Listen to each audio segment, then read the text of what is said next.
Hi everyone, I am standing out here right now reporting for the Neverwinter News Gazette. I am here at the event of the season. It appears that another big Howdy Do event has been brought in at the Library of Candlekeep. So I have been told by my boss and other people on the scene that this event promises to be a wonderful night full of trying to hit on a dragon, nobody having fun because they're about to go into hell, or in Sulkez's case, about to be left behind, which is in fact its own type of hell. So, um, without further ado, I hope you're all braced for extremely long descriptions of outfits from yours truly, Jason having to play at least 10 NPCs because you got it, folks. I'm going to make him talk. So, Wow, Fish, thanks for that great on the ground reporting. This is Jason live with Neverwinter News, and it does appear as though another formal event has been convened at the Grand Library of Candlekeep. It seems I'm hearing it's in result. It's in response to a crisis council, which would make it the 10th this year. Um, so, given that, I don't know how much on the ground reporting we'll be doing, but I'm sure it will be a great event for those in attendance. And now on to sports. Hey everybody. Welcome to Dice and Dynamics. We play Dungeons and Dragons here. We are a Dungeons Now and Dragons. legally, What? now legally qualified as sports. That yes. Yes, we play Dungeons and Dragons here. Specifically, we play the Wizards of the Coast published modules, and we make them better. If Chris Perkins wants to come here and argue with me about it, he is more than welcome to do so. Please drop into the chat, Chris. I will be more than happy to argue with you. Currently, our heroes are in the Library Fortress of Candlekeep.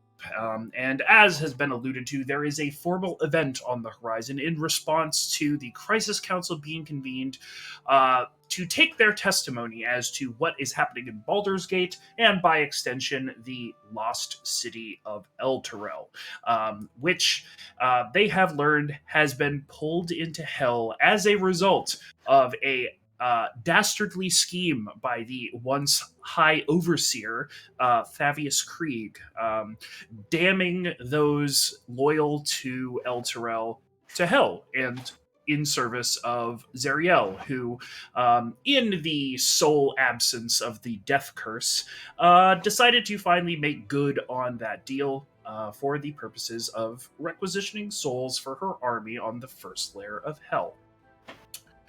In brighter news, there is a formal event in Candlekeep today.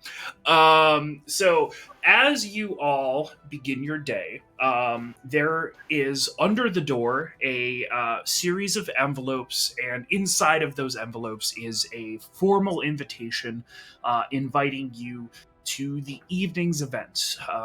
So prior to the event, if you guys have any scenes or anything like that that you want to get out of the way, please feel free. If not, we can jump ahead whenever you guys press the time skip button to get to the event. So with that, you all have the floor. One thing that Marty on. gets up early and writes a letter to her mom, but that's it. Okay. How early? Like 8ish. That's really for Marty. Okay. Alright, 5:30 a.m. everybody. I want you out of your bed. I want you in slips, body shapers, stays, corsets, whatever you've got underneath. Now, I know you're saying, Jeremina, wow, that's so early. And I mean, she's like busting. Yelling and talking to herself. She's opening doors, pulling the covers off of people. Silkez, she doesn't touch. But I mean, she's got breakfast laid out. It's cold. She cooked it at like 12. And I mean, like it's rough. See, the thing is it's gonna take about everybody a full-on 2 hours, maybe 3, to get on their little outfits. So, especially you, Marty, who I've got to do up a beehive for with a half a spray, with half a thing of hairspray and gel, and then it's got to be good. It is going to take the full time. Alright, so I've got Wolfrin downstairs. I forgot what I sent him downstairs for. Oh, I got him to get more hairspray. Totally forgot. Am I to do my own hair, or did you say as much? No, baby. Vicarious has got you covered on your hair. Now, I got several questions. Can I crimp it? No. Can I put any hair hot on it? Any heat? Yeah. No. Hair gel? Yes. But only a little bit. Can I like make it into like a little bob? Can I like kind of like shorten it a little? How would you be shortening it? So it's a little, you tie and then you tuck it, like she like gestures with her hands, Okay, like but I wouldn't actually be cutting my hair. No, baby, you wouldn't be actually cutting your hair. Okay, then I'm interested to see how it works. Thank you. All right, great. So Vicarious, well, we're gonna get you into your dress first because I gotta sew you into it. Actually, I tried to put buttons on it. It didn't work. It wasn't giving me the cut I wanted to, and I was like, well, you know what? If I can sew you into an outfit, I'm gonna sew you into an outfit. So I'm gonna sew you into it. Okay. That being said, Marty, baby, are you up? Yeah, I was completely up. She was absolutely falling asleep. At the table. So I got you drawn up a bath. Mm-hmm. So go feel free to do that. Do not touch your hair. If Yes, you ma'am. put a little bit of water in that hair, I'm killing you. Yes, ma'am. And then you're gonna come out. Can I do up your makeup, baby? Can I do? Sure, I've never do my makeup, so it's honestly suggestible. Okay, great. So we're gonna take care of you, and then you, Silkez, start.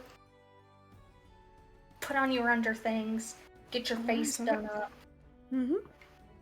Silkez stands, grabs a cup of cold coffee, and walks off to his room. Now, Owen, you're probably wondering to yourself, well, I don't need to do all this. My outfit's just a shirt and pants, right? That's what you're thinking to yourself? Mm-hmm. No, it's not. An outfit is so much more. I got you little shoes, and I'm gonna do up your hair. I can just put in ponytail, it's fine. I know. No. It's not just a ponytail. I've got plans for you. Is your mouth okay? I saw you do the thing. Is my mouth? No, I am on so many medicines right now. You need sleep. I don't need sleep. I don't need anything. Jesus. Except for all of us to look good. Okay? Because if this is going to be 3/4 of our last appearance before we die in hell, I'm going to be in a newspaper. All of us.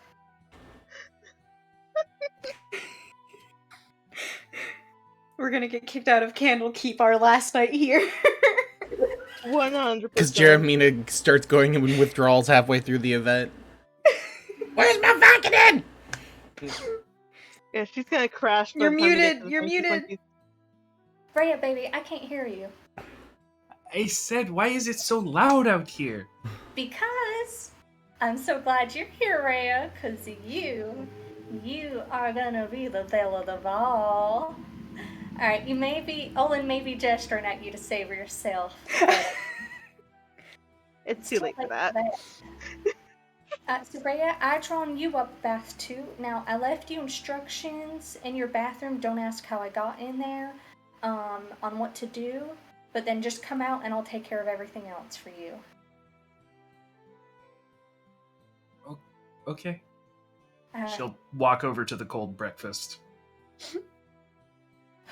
Okay.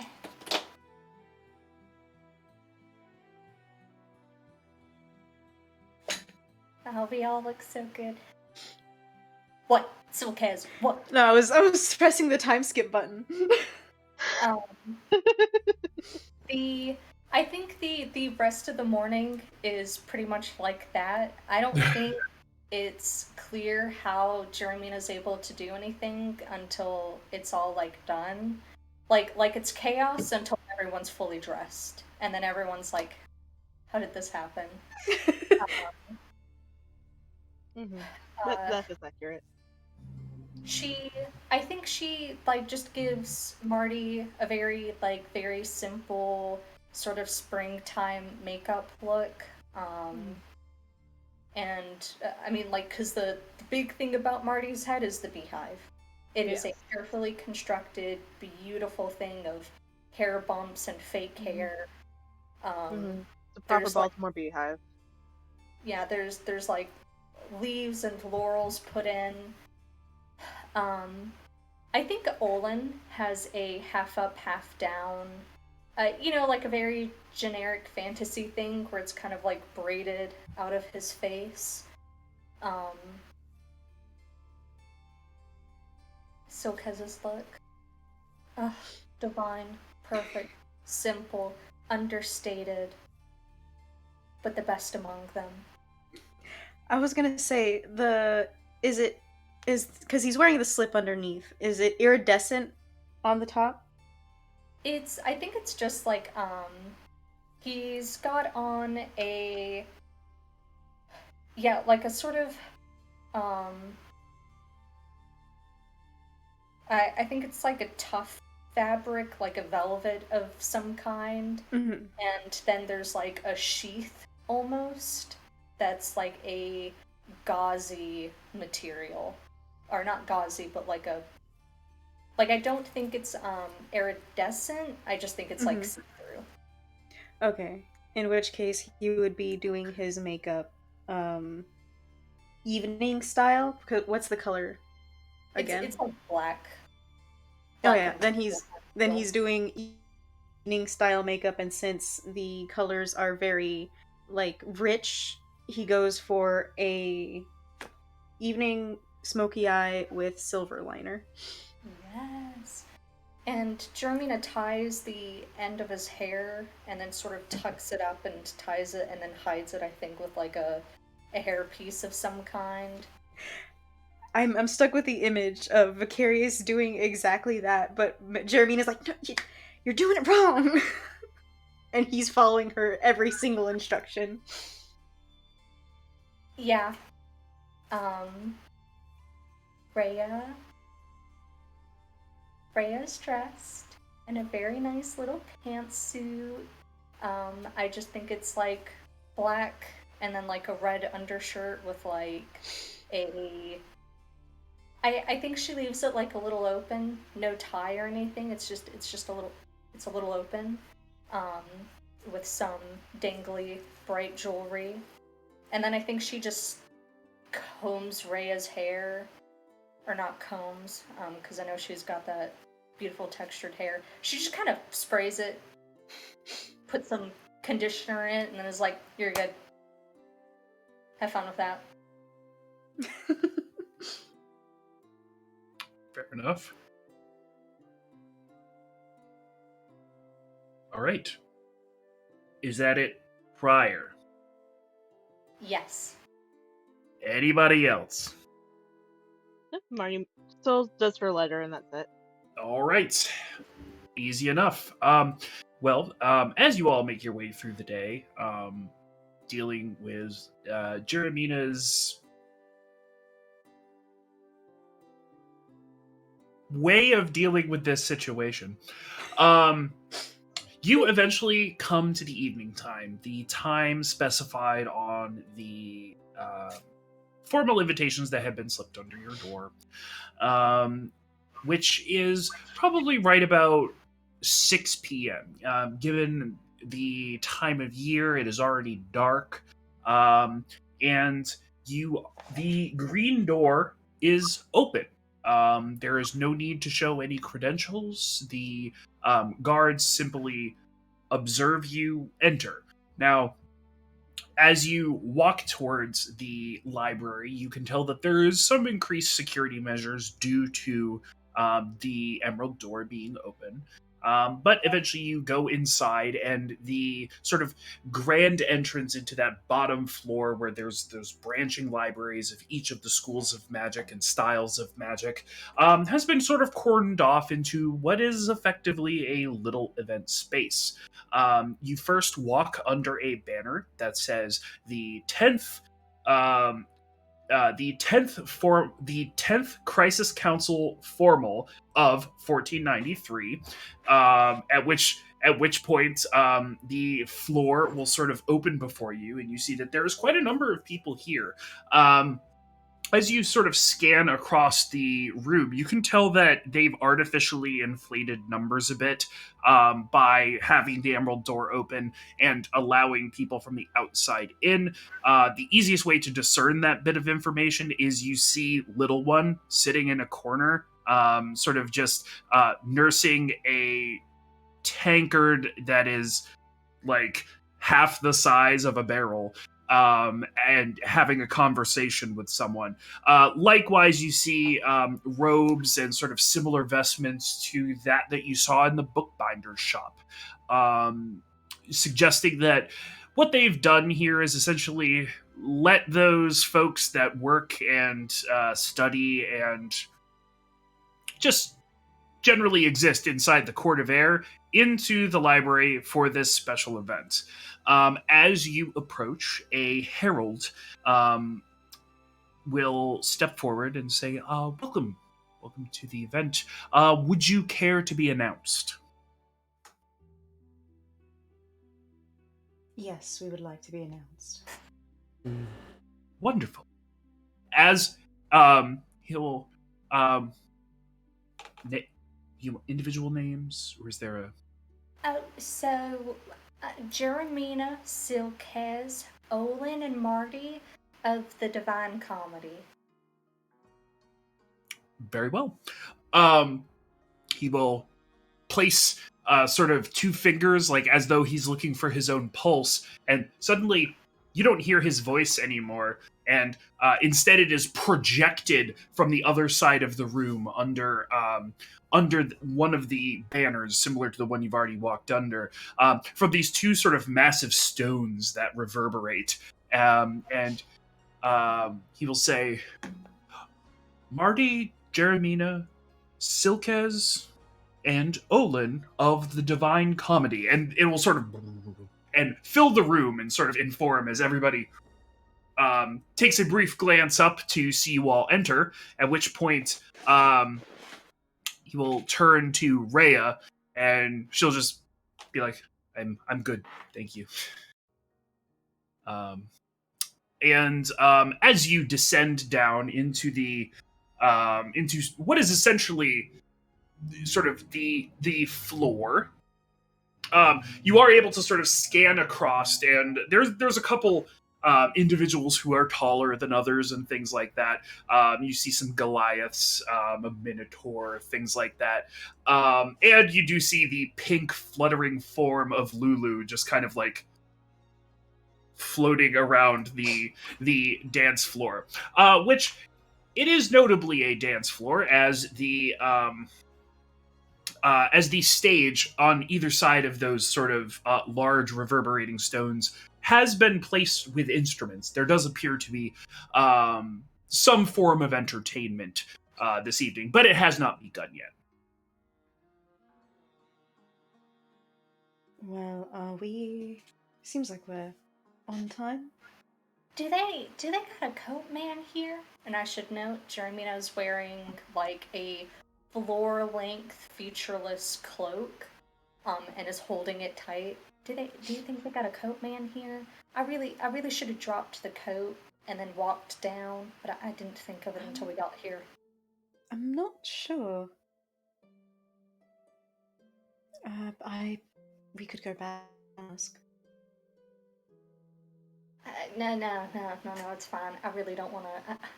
I didn't know that there would be dancing here. I did. Didn't you ask about dance cards last night? Well, I did, but nobody answered. But then I forgot to ask. No. Because I'm wearing my heels. I mean, I did bring my flats just in case, but like. Anyways,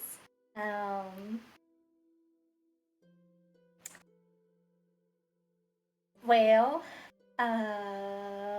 so kids, come find me when the dancing starts. You too, Oh, Marty. yes. I'm gonna take you on for a little twirl. However, there's a Goliath over there, and I gotta hit that up. So Mm-hmm. Good if luck. anybody asks after me, please do not talk about the several breakdowns I had this morning or yesterday. Just lie. Mm-hmm. Okay? Mum's the word. Alright. Have fun. It is Bye. at this point that you see Malethinos, the sort of head reader of Candlekeep, materialize on stage and step forward to a smaller little rock attached to sort of a stand, which he will sort of pull closer towards himself. Oh my and god. and will say, sorry. And he'll say, welcome all. Thank you for your timeliness. I want to welcome you all in to this 10th now, and you hear like chuckling from the crowd. Formal event for the year. It is being graciously hosted by our alchemical department, and there's like murmurs that run through the crowd. So, should you be interested in seeing their displays, reading any information, we'll have the doors open in just a bit, and there'll be like some like scattered applause and thank you. Okay, and My man he doesn't know how to use a sending stone. will step he will step away from the mic and walk off stage. So Cass, Hmm? ain't your a little Dallins into Oh yes, he's and absolutely. isn't your dad literally named? That was He's his probably- official. do you That think was his he- official title. Yes. Do you think he's like in it? Like, do you think he's in all the little displays? Possibly. Oh, well, that's exciting. You let me know if he is. Like I said, I've got a date with Destiny. Ugh. And she'll pop her neck, and it's just like an absurd. It's like chewing dry macaroni. Oh god. Too many cracks. It's like a machine gun going off. And she'll, go, so, Owen, Yes? can you find a place for my coat? Olin will grab the coat. Are there like tables and stuff with chairs? Yes, there are. Mostly off to the side. The central area is just kind of like opening for currently mingling, but eventually dancing. Okay, Olin will grab the coat and walk away with it. Nope. I gotta do the dramatic. Oh, sorry, I gotta wait. Jeremy, even though the party had seen her get in the dress, is going to kind of fluff out her hair, and then she's going to, Anastasia, Mama, it's me. Anastasia. drop it around her, and she's wearing a just ending above her ankles, like sort of slim cut dress that is a really nice, like dark purple, almost black velvet. And it's got like that Queen Anne high collar sort of look, and I think she's wearing like a long drapery of opals to put attention where she wants attention put, and like a floor length lace cloaklet sort of deal. It's very extravagant. She has on elbow-length gloves and is wearing like a studded clutch. She looks great. She looks amazing. As you dramatically doff this coat and reveal your fantastic, beautiful garment, a individual who looks like they probably work at the bookbinder shop sort of swings by with a tray and is like, hors d'oeuvre, anyone? Thank you. Oh, yes, please. Yes, please. Thank you. What's Yeah, what is it? I believe they are crab stuffed mushrooms. Ooh. Marty will take another.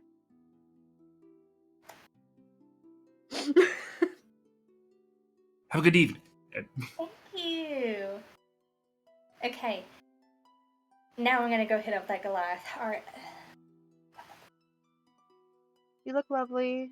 Thank you. Let me know if you see that little high elf biddy, from the council, Milo, something like that. Miriam. No. Miriam? Yeah, let me know if you see Miriam.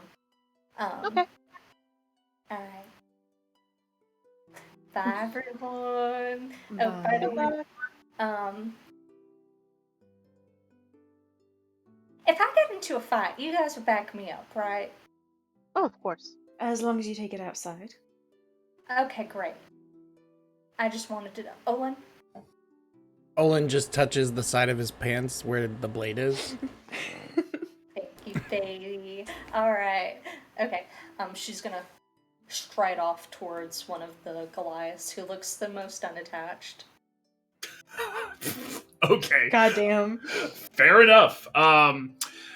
As this is occurring, there is a large scraping and grinding sound as a large set of double doors off to the side of this chamber open. And those who are lined up with it, people will sort of peek and peer inside. Eventually, people move to filter inside. And Jeremina, you find a Goliath who, I guess, looks unattached. Basilicas is going to find a small group to make polite conversation with, whether they look familiar or whether they seem to be just professional. Okay. Go ahead and roll a d10. No beans. And Marty is going to go check out whatever the chemical people are displaying. After that, if not, that is not an option. She is going to find a good chair away from everyone. Okay, the alchemical folks, that is what is open, that door that just opened, that is what is beyond that door. But figure. Yeah. That's gonna be a 2. A 2! Okay, you find yourself in a mixed company of individuals, based on job role. There's a small group that is kind of joined and is speaking. There is representation from the bookbinder shop and representation from the sort of the readers, various readers inside the library. Not any like high readers like the speakers of necromancy or whatever, but individuals with specializations in magic that are studied here. They mostly talk about the goings-on academically. It seems like they're throwing particular shade at a colleague who recently had their paper removed from a journal. No. The fucking scandal. God damn. Olin, what are you up to? Olin is gonna go to the bar and see if they have anything that's really strong. Okay. They do. Given that little one, the giant author, is sitting there, they will literally look at you and say, "How strong?" What is the best thing you've got? Define best. They surprise me? Sure. And the bartender will disappear. And eventually return with a flagon of something. Okay.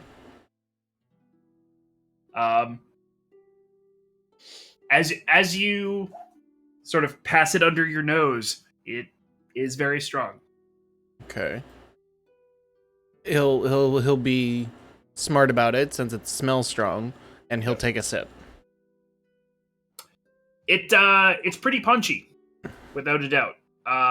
Given Olin's tolerance, you don't need to roll a Constitution check yet, but he knows that this is pretty beefy. It also has a bit of a burn to it, like at the end. Mm. It is not bad. All right, Jeremina. Wow, your hands are so big. No. Put them up next to mine. Oh my god, your hands are so big. This is incredible. How tall are you? Like 7 foot? Like how tall are you? 7'4". Oh, wow, 7'4". That's so funny. What's funny about it? Nothing. I would just have to like stand on a step stool because I'm so short. I suppose that is true. Though I do hit my head on a number of door frames a day. That's so terrible. I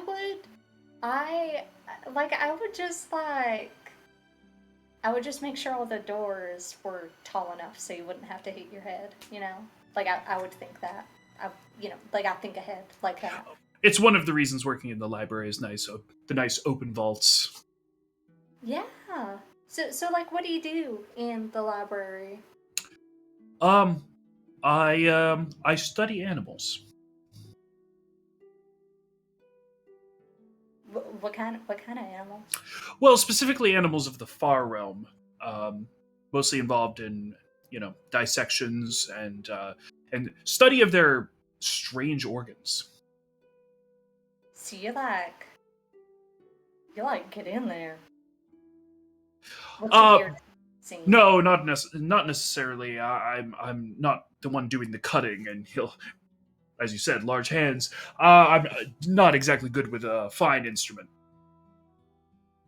Oh, so do you capture them? No, they come to us pre-captured.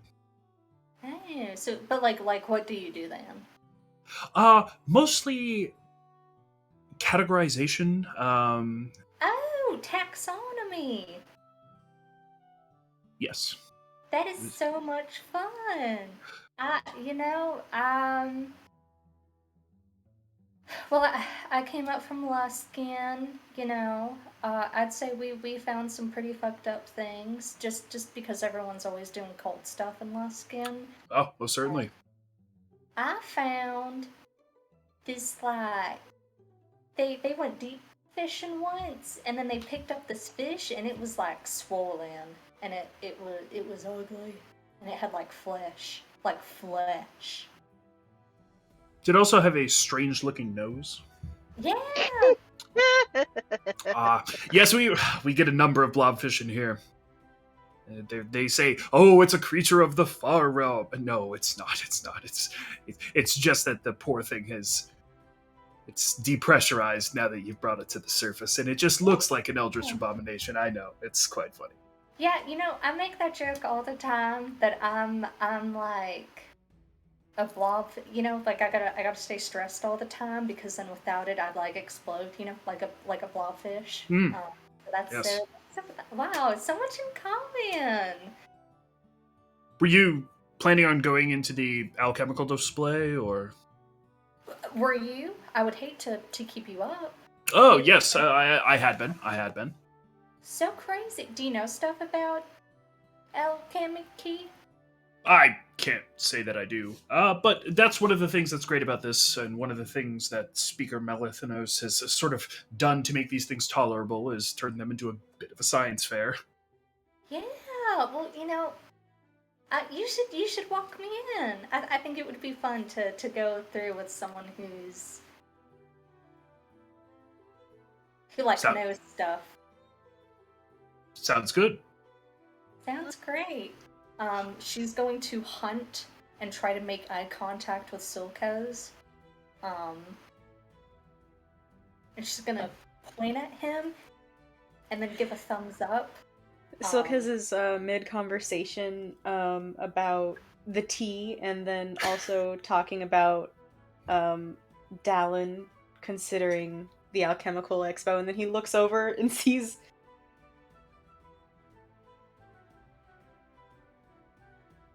Do you know her? Oh, yes, she's part of the group that I'm here with. Her name's Jeremina. She seems to be very excited. She is. It seems that she's found someone that she's gotten along with, which is very good. The Goliath there. All right. I mean, that's what these things are about, especially for those that don't have to do it as, like, work responsibility. Oh, is this like a work thing? Oh, yeah, we're all required to be here. Oh, okay. So... Yeah, time and a half. I can't... I can't imagine. I was wondering, considering that there have been apparently 10 of these, are there different displays at each one? Do they, like, plan in advance what kind of things they're going to display? Oh, yeah. Every department has a sort of a running project to come up with displays, and then when it's your time, when your card gets pulled, you put on your display, and then you start planning the next one. I mean, it's living on the Sword Coast. There's always a crisis. Therefore, there's always a crisis conclave. So these things always happen. Imagine it gets Oh god, old. right, it's only like January. Yeah, it's only January. Anyways, as Marty and Jeremy, as you enter into the room where the alchemical display is going on, the first thing you hear is a resounding ding, and you look, and to your left and to your right are sort of very standard scientific, magical, arcane displays on, like, cardboard triptychs that, like, are here to educate people about, like, alchemical magic and the way that potions are brewed, and sort of that how the alchemical department goes about its business.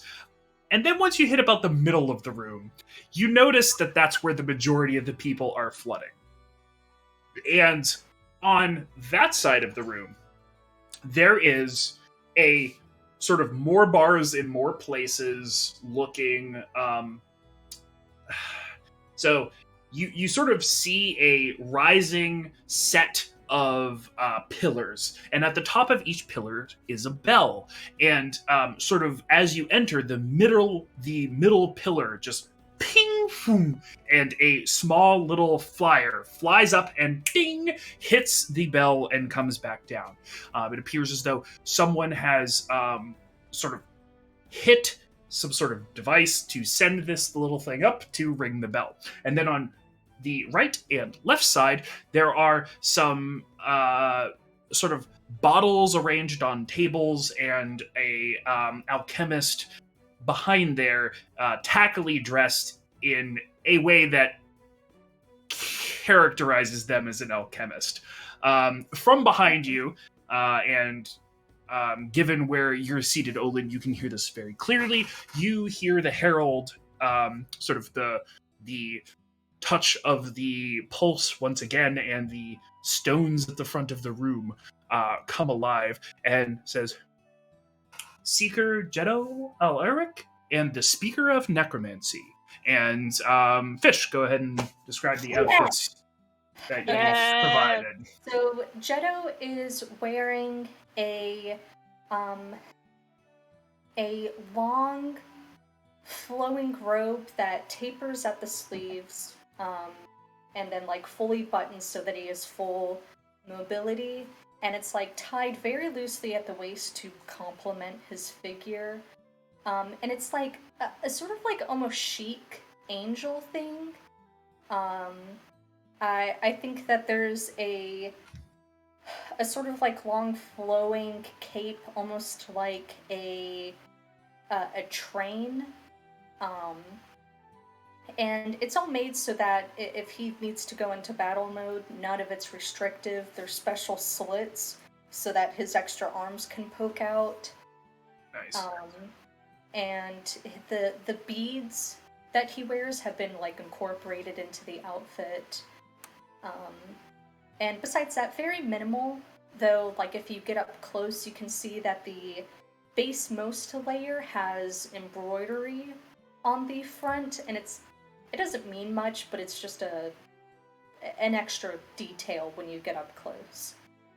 They, full romantic goth, a sort of slim top, then big poofy dress that trails behind. There's like bones have been incorporated into the busking. I think there's like a veil, just like real doomsayer type beat. Fuck yeah. She went all out. Like, of all the outfits, Marty and Faye's outfits are like the most out there. Jermina indulged that little goth girl. Amazing. All right. And they make their way down the stairs and enter into the sort of thrums of the crowd. Marty. Yes. Did you see them? Did you see their outfits? They look great. Tell me they look great. Did you look great? You look wonderful. You did a great job. Hello, Marty. Oh, hello. Mr. Joe? No, it's the Goliath. Oh! This is my... Hi, we haven't met. I know you're...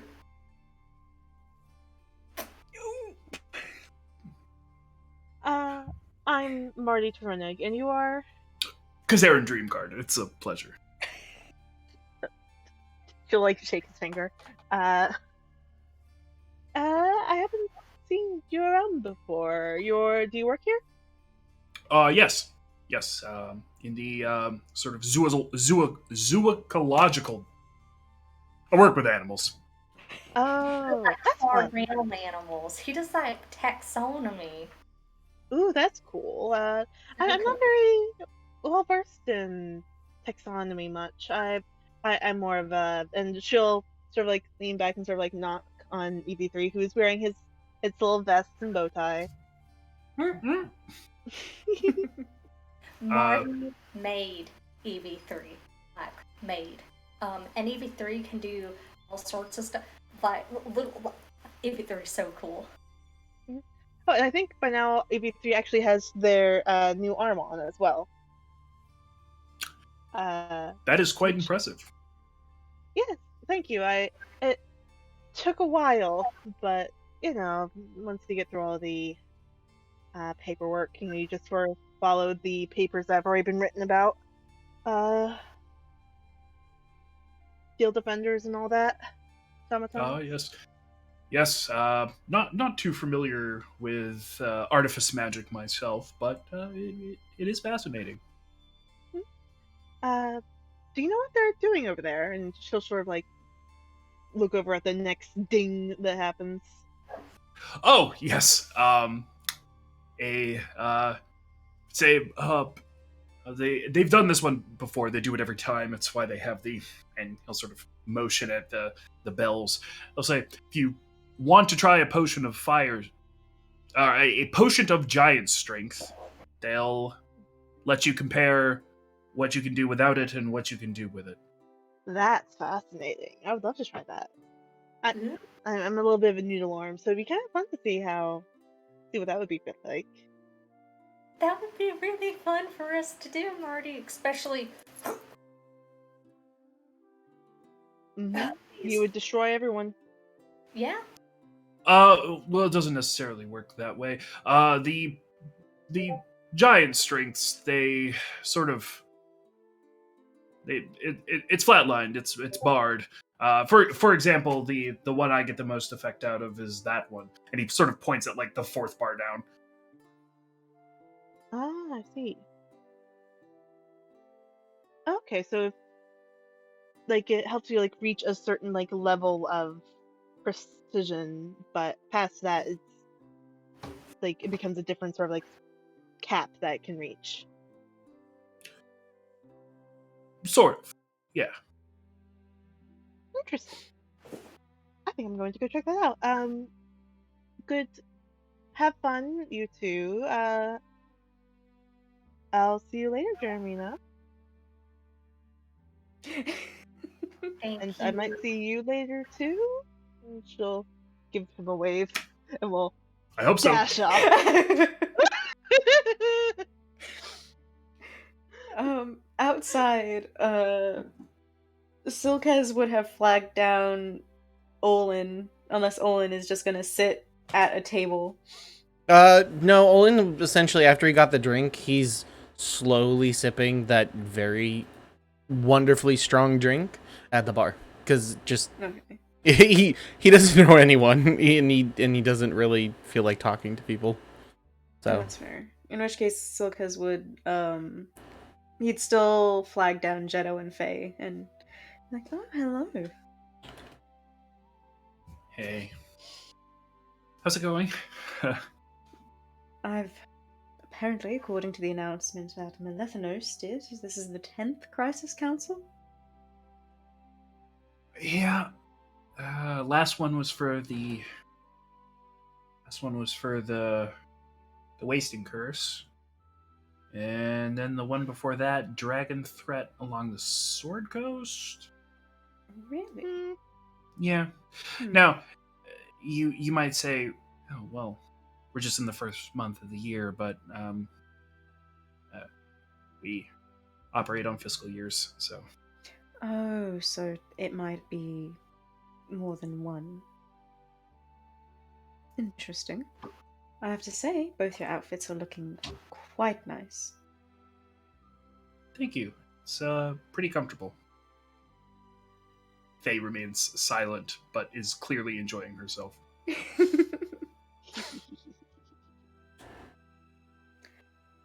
What?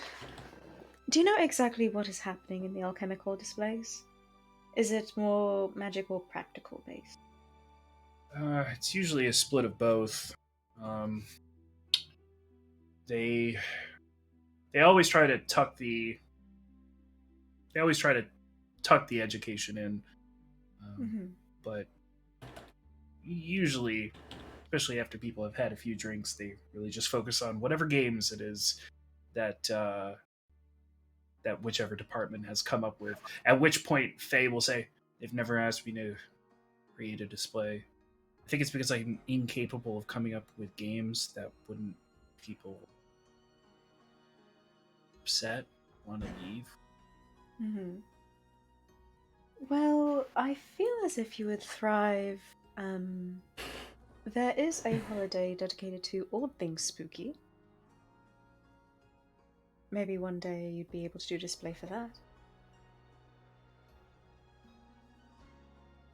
I mean, maybe, but also, who's the target audience for the holiday?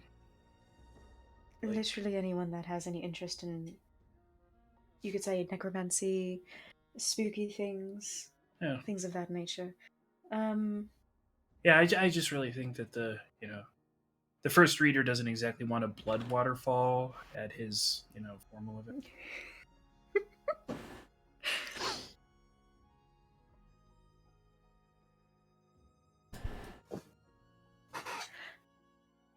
I feel as if that would be quite the mood setter, but it's probably not the mood that he wants, as you said. Yeah, you gotta play to the audience.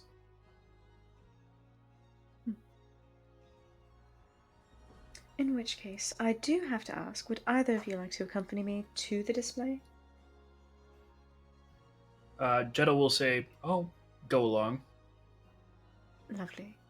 At which point Faye will just like sit up on a bar stool next to Olin. Good, and like tap 2 fingers on the bar. good evening, Faye. Shirley Temple, please. Hey, You seem rather chipper tonight. you too. Hmm. Okay, Marty. As you approach the sort of the array of bells, you hear a individual wearing the same outfit everybody else is, a oddly not chemical stained, very clearly for this occasion leather apron, and sort of like a white, almost lab coat looking thing underneath. And they'll sort of be calling out, "That's right, that's right. We've brewed some special giant strength potions just for you to test your resolve, just for you to experience what it feels like to fight as Cobalt Landir does. Fight as other heroes do with that level of strength.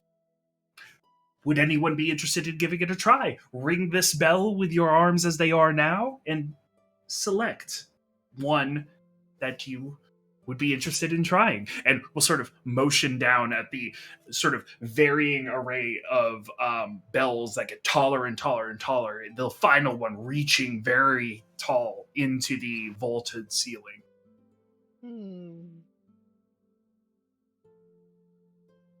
I'd like to give it a go. Good, wonderful. Come, step right up. And he will pull a wooden mallet and will hand it to you, and then point at what is the lowest of the bell ringing apparati, as it were. Okay. So typically this game is not so much about how hard you hit, so much as where you hit. What would be the attack roll for this? I would say you can either utilize athletics or acrobatics, or you can utilize investigation. Your choice. We'll use investigation. Okay, go ahead and do so. So Marty looks at the sort of like hefts the mallet as best she can, and sort of like look at the way the lever system has been constructed, and sort of like figure out which angle to hit it at. Mm-hmm. And we'll roll a 12. Okay, go ahead and what is your? Is it 12 total? 12 total. Okay. The little shuttle sort of shoots up and gets to about the 3/4 mark, and comes back down. And he says, "That's okay. That's okay. That's what this exercise is about. Now, tell me, how strong would you like to be? Would you like to try a shot of Hill Giant Potion, Frost Giant Potion, Fire Giant Potion, Cloud Giant, or, if you're daring, Storm Giant?" And they're literally just cups with like this much liquid sitting in the bottom. Okay. Well, I figure it's a go big or go home kind of thing, right? But yes, Marty, that is what it's all about. I'm sorry, baby, I'm not eavesdropping. I'm on a stage, so fair enough. But also,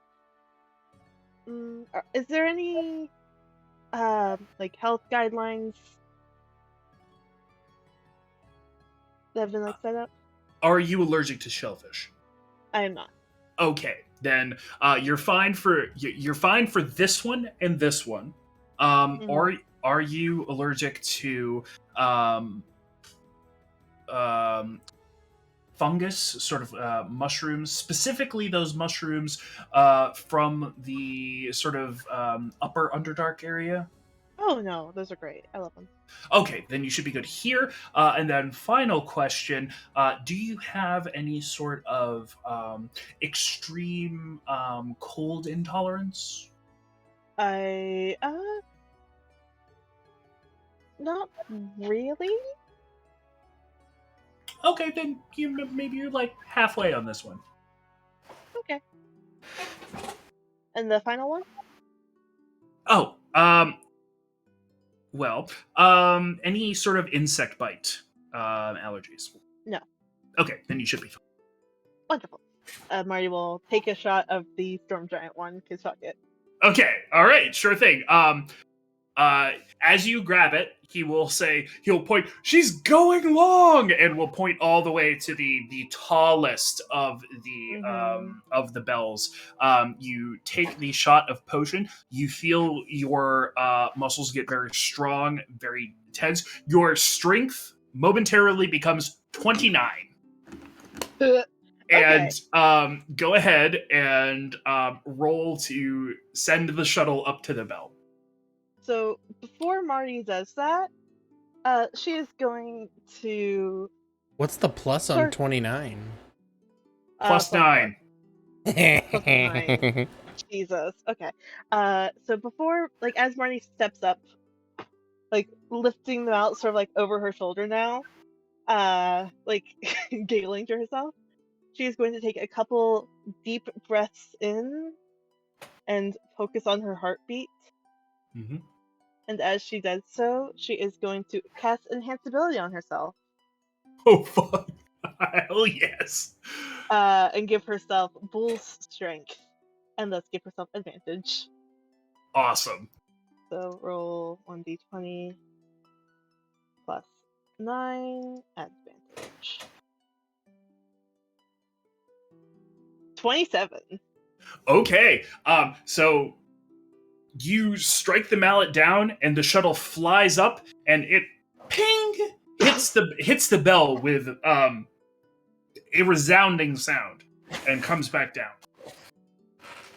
Woo! Oh god. And just as you put the mallet up, it gets real heavy. Okay.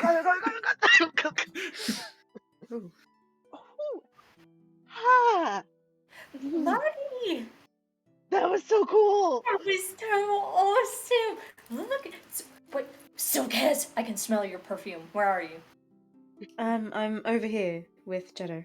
Come on over here. Silkaz will look at Jeddo and give a motion and start walking.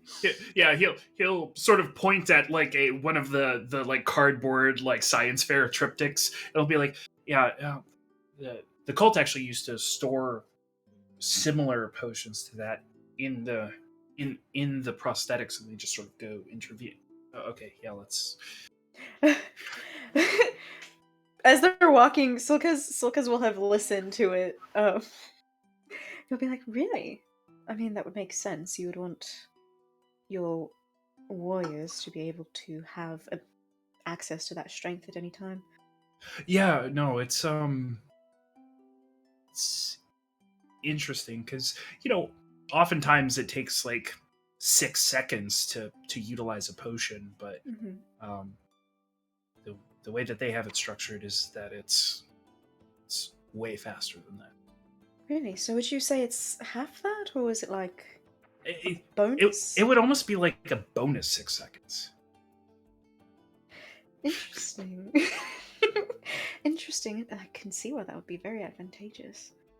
Do you have still to like load them in advance though. Oh no, yeah, I figured, because you have to find a way to pop it and make sure it gets in your system, but... Yeah. Oh, hi Jeremina. Hi, you two. Marty, tell us how it felt. Tell us, come on. Like, okay, so have you ever, like, picked something up and it, like, turned out to be, like, way lighter than you thought it would be? Mm-hmm. Imagine that, but, like, for everything. It was Interesting. crazy. I really feel like I need to take a nap now, though. Oh, baby, do you want to go get a little drink at the bar? I know Olin's sitting over there as well. Okay, Yeah, I do think you I'm need- gonna. Faye's actually over there too. Oh, Sitting on cool. Owen. I'll go ahead and head over there. EV3. Meow. Oh, that's right. It just picks her up. Now that he has both arms, now that it has both arms, now I can actually get carried again, which is actually kind of nice. I missed this actually. She and says so that for- she's like this. yeah, and then she sort of like settles onto like sort of like resting a foot on like its hip, basically that is a little bit like cocked out specifically for this, and she sort of like leans against it. Just like, all right, well, anyways, you guys have fun. I'm gonna wander around the things after I get a drink. All right. Be Oh, safe. also, hi, Jetto. Oh, Hi. wait, check it. And she'll point to the EV3's new arm. Oh, look at that! It works. Yeah, right? I wasn't expecting it to. It just took a little bit of work, but yeah, I got it on there. Nice. Congratulations. Thank you. And she'll go off. Silkaz, meet my new friend of the night. Go ahead and introduce yourself. Hello. My name is Kazarian Dreamguard. It's nice to meet you. Nice to meet you too. Jetto will just say Kazarian. I'm Silkez. It's a pleasure to meet you, Silkez Osmond. I'm part of the Divine Comedy, the one that caused this, and emotions to the surroundings. Feel no need to blame yourself. This happens all the time. That's true. 10 so far. In this fiscal, it's by fiscal year apparently, Jeremy. Meaning Yes, that the start indeed. and end dates are different than the calendar days. What's a fiscal year? Well, it is a year that ends and begins just before the winter holidays, so companies can balance their books. Wow, yeah, that makes sense. So I have some friends over in financial services. I don't know proper months, but it would be as if they were. Their year starts technically around November. It would be right around the end of Marbanoth, yes. And yeah. then that's their Yeah, year. that makes a lot of sense. So still new, but like, a decent amount of time has passed for Yes. processes to be happening. I was just discussing, or Jetto was just telling me about the fact that apparently there are compartments in their arms that could hold potions, such as the giant potions, or others, I'm assuming. Oh, yeah, if it fits in a bottle that can fit, and he'll sort of hold this. So, this is kind of of interest to me. I don't use it anymore, though, but...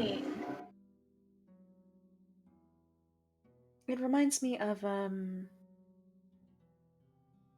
So, my brother started coming up with actual hypodermic needles and syringes for general public use. As of yet, there's still no way to properly... they have to be recycled. They can't be reused because there's apparently a huge risk with bacteria and cross-contamination between people. But I'm assuming that's how it pops the bottle. There's a hypodermic needle in there that breaks the seal and makes the potion go into your bloodstream. No. There's specialized bottles, and they have to be loaded in the down position, and then once they're in there, there's sort of a door or hatch that will empty it into your bloodstream. But I do understand what you're saying about the hygienicness of it. I can't use the feature anymore. It carries too many of the effects of the potions that have been used previously, which doesn't often bode well. Oh, They yes. never really covered how to clean it. I think it's because they didn't expect us to live very long. Oh my god. Anyways, as that happens, hard cut back to the bar, where Faye is now has her veil flipped back and is like has a small straw and is drinking a Shirley Temple, and is like, so like, Shadowfell, huh? What did she say? I couldn't hear you. A Shadowfell, huh? That is what they tell me.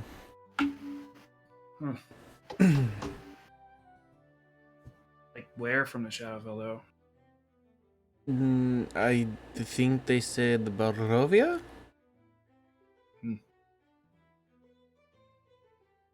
Never heard of it.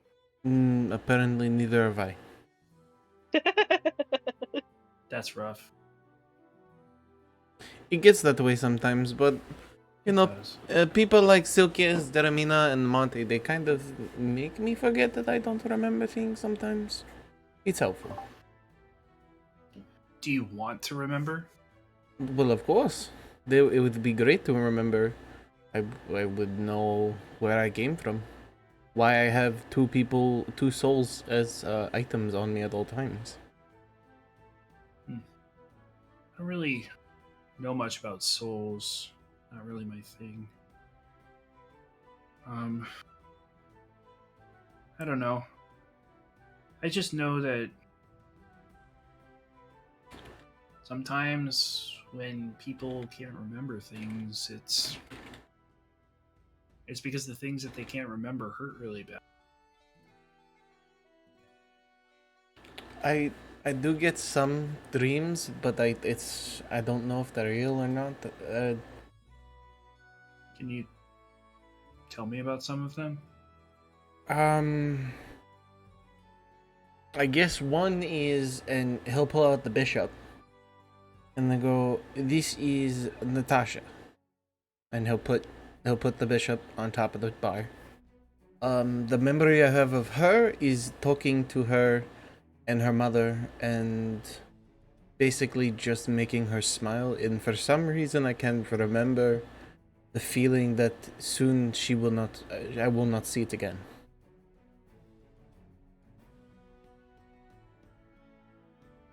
Huh. Do you think that these dreams mean things? Or are looks into what you might have known in the past? Well, I don't know, because according to Natasha, and he'll point to the bishop, the last thing she remembers is seeing me, is the same portion of the dream I have. Is seeing me and smiling. Does not remember anything past that. Oh no! Oh, it is that time. It isn't is that time. We'll take a break. Oh man, you're killing me. But yes, sure. Let's take a quick break. All right, We'll come back. I get to press the buttons. We'll be right back. Boop.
Sorry about that. Hey everyone, we're coming back to you live where two goths are speaking at a bar.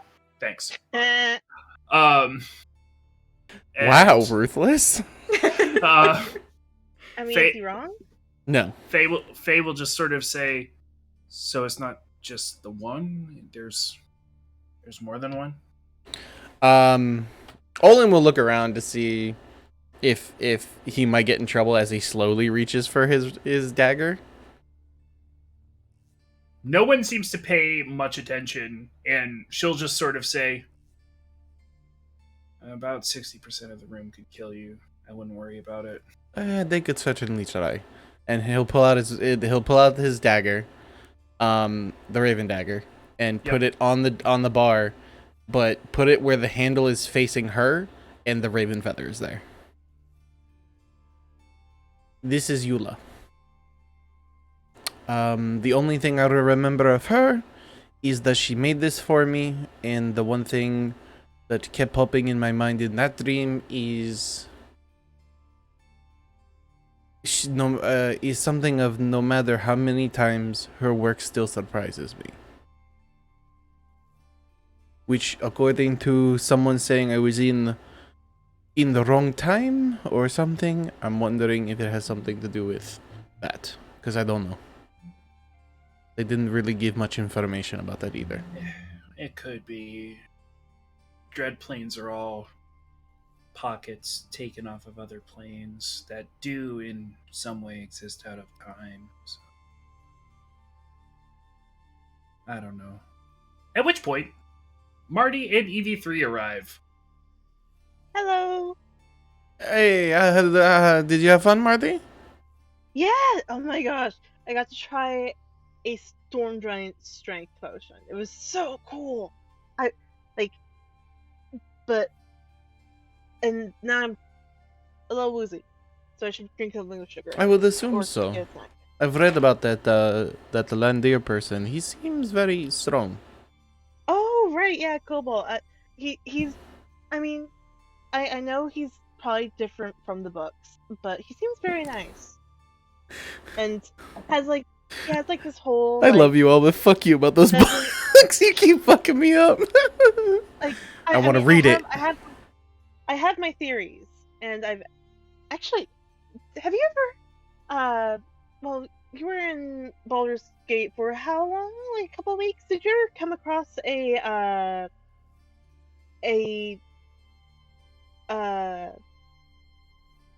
independently sourced newspaper called Archive of Our Own?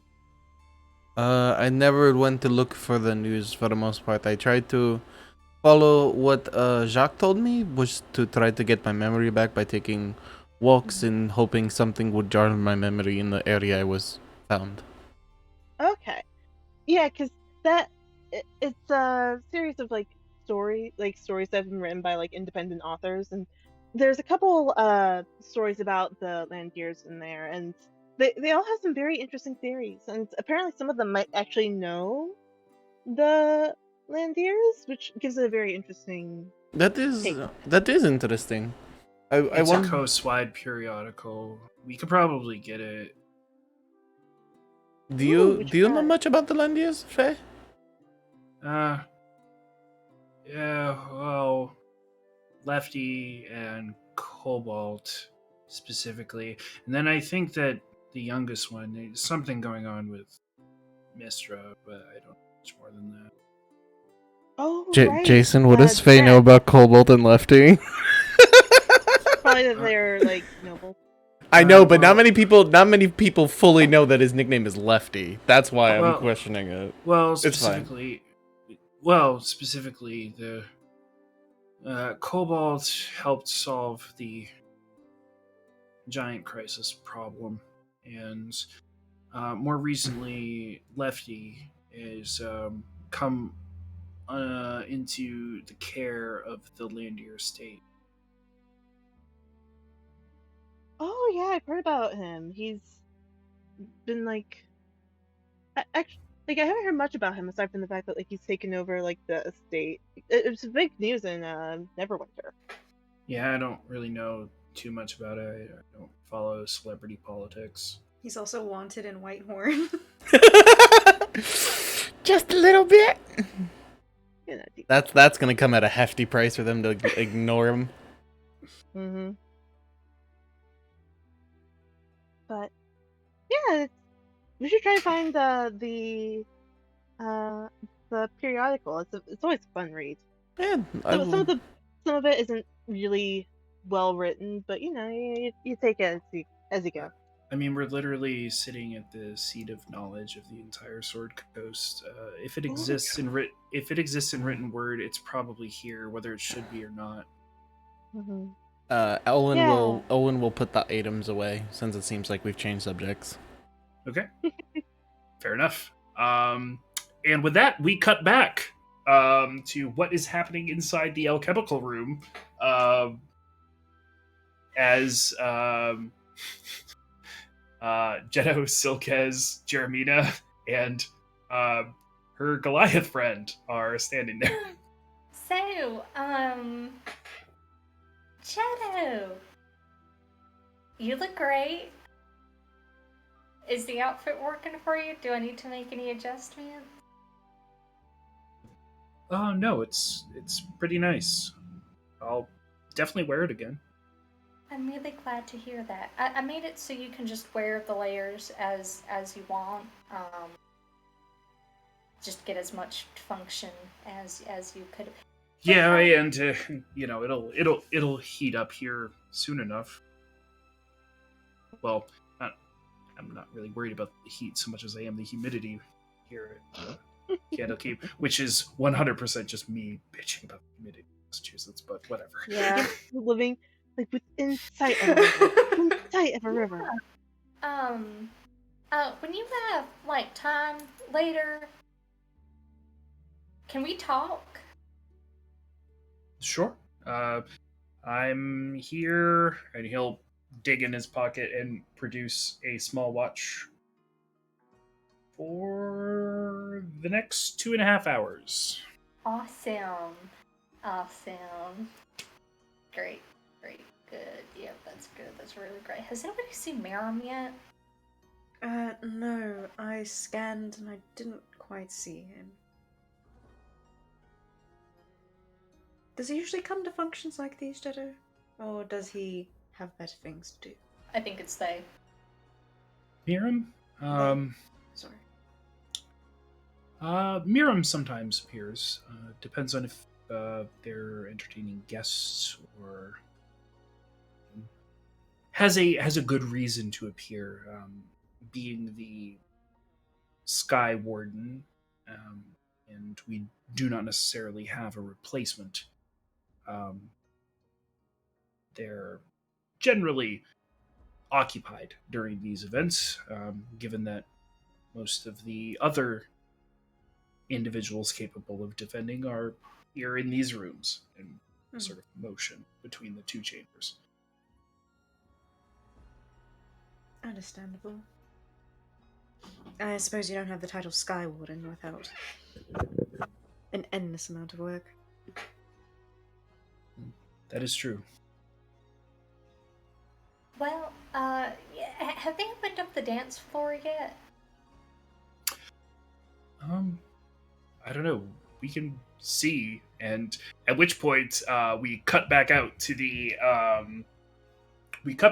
chamber, and a cadre of bards has entered onto the stage, and one will approach the sort of stone attached to the stand that Malethinos was having such trouble with, and will sort of take his knuckle and rap on it, and the stones on the side of the stage will sort of thump, thump, say, "How we all doing tonight?" And there's a as everyone erupts, and a sort of fairly raucous opening act begins to play, and as it does so, above the stage, there is a mist that begins to form. Whether it's being caused magically or by some sort of contraption is not really clear. But once it permeates enough, and as the music is beginning to thrum and sort of resonate, it begins to match the pictures which are projected onto the mist. And Ooh. there are sort of scenes of adventurers fighting dragons, adventurers trekking through the jungle, adventurers doing all number of things just sort of there for visual consumption, just so you don't have to look at the band. Because honestly, they all have really, really thick framed glasses and look kind of like tacky hipster trash. Fucking Weezer. So the music is playing, and to answer your question, Jeremy. Oh my god. Oh, she's gonna turn to her Goliath friend, who I wrote down the name, but I think I wrote it down wrong. So I'm gonna go with it. Kazir, right? At which point he will say, Kazarin. Kazirin. Sure. Oh, I'm sorry that I can't get it right. It's all right. It's a sort of mid spine of the world name, just above the Anarok. So we don't get many visitors. I'm not expecting Well, everyone to get it right.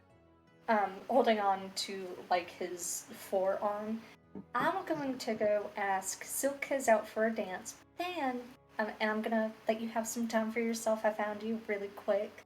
But then after that, you should go on a dance with me. That sounds wonderful. Awesome. Silka's, Mm-hmm. I have made the decision for you. Silkaz already has his arm out. All right. You guys have fun. And she's going to take Silkaz's arm and sort of just let him take the lead. Silkaz will wave to Jetto and say, and just also then turn and wave to Kazar and walk with Mina out to the dance floor. Jetto and Kazarin will turn and start talking to each other because they're acquainted.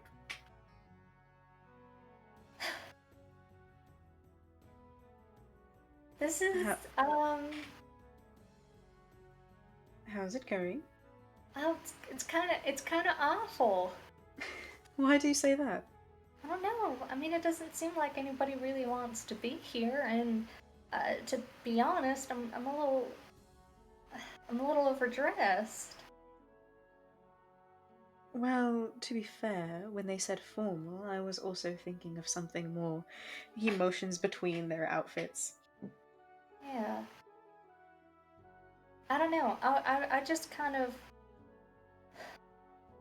I mean, it's the first big event I've ever been to, and it turns out there's been 10 of them in, 5 months, and.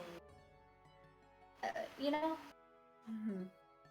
It was a little strange to hear, and I can imagine it would be disheartening. Yeah. But that's fine. Oh, we get to dance.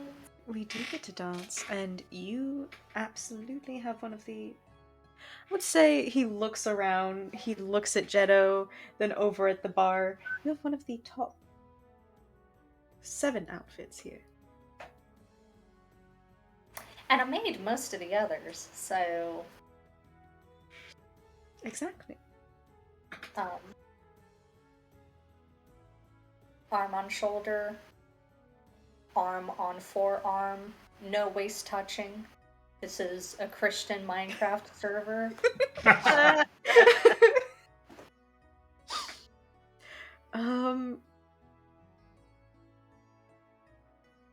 I feel like Silkaz would put his hand on her waist, but that's mostly because if he does the polite thing and puts his hand like up on her upper back, boob. Yeah, there's not a lot of space to work with on Jeremy. Yo, old middle school style, shoulders only. Shoulders only. God, what middle school dance did you go to? I had people grinding at mine. It was Yeah. weird. Yeah. You guys It gotta can have be both, Sam. Yeah, it can be both. It depends The on which duality side of of the middle dance floor. schoolers. It's which side of the Depends dance on which floor side of you're the on. dance floor. Yeah. But Silkus is very polite. He doesn't. He has his hand kind of like cupped on it. Instead of grabbing, it's like that. Overhand. Hoverhand Master Silkes. And when he does, it's like the box arm that they do with waltzing, right? Both hands on forearms kind of deal. Yeah. Mm-hmm. And So- he dances with her. Have you made a decision? Are you going with us to hell? I don't think so. I'm really glad. And it is still for you. I still am going to make sure that the fight for Wolfrin continues. I believe my brother might be delving into some sort of doctor type of thing where they're able to connect parentage. If I can reasonably assume that it has been tested and is viable, I will see if I can't make Jaraxel take it. Thank you. Yeah, I had been approached by a few groups before saying that they could do that, but nothing that I trusted or well, they would keep asking for Wolfrin's blood, and it was like I'm not giving my kids blood to, you know. Mhm. Well, with this one, I'd have to ask, but blood might be involved. However, it is non-magic. My brother works strictly with non-magic methods. Oh, is it like real, like science? Yes. Your family's so fucking weird. At which point there is a squelch in the audio of the band, and the herald once again says, Miriam the Sky Warden, and their accompaniment for the evening, Elaroth the Black. And then the sound squelches back on. And Silkus is going to just like look at Jeremy and like, There is a look that has fallen over her face. And she's going to, I think she's like gripping Silkes's forearm and shoulder so tight that her like nails are digging through her Mina, gloves. you're pricking through the fabric. I'm sorry. for those who look up at them as they enter, you see Miriam wearing a fantastical sort of sparkly silver gown with a very plungy neckline, accompanied by a individual with a very high neckline. And for those of you who were in the chamber with the dragon skull, you would recognize the woman that you met there as Yeah. the accompaniment to the Skyboard. Yeah. Yep. When her name is said. I don't think we knew her name, but yeah, we do now. Look, Silkes, Yes. you know how that thing about like how the longer lived you are, the more you like branch out? I can't relate, but I'm sure that's what's said. Fantastic. I'm gonna go.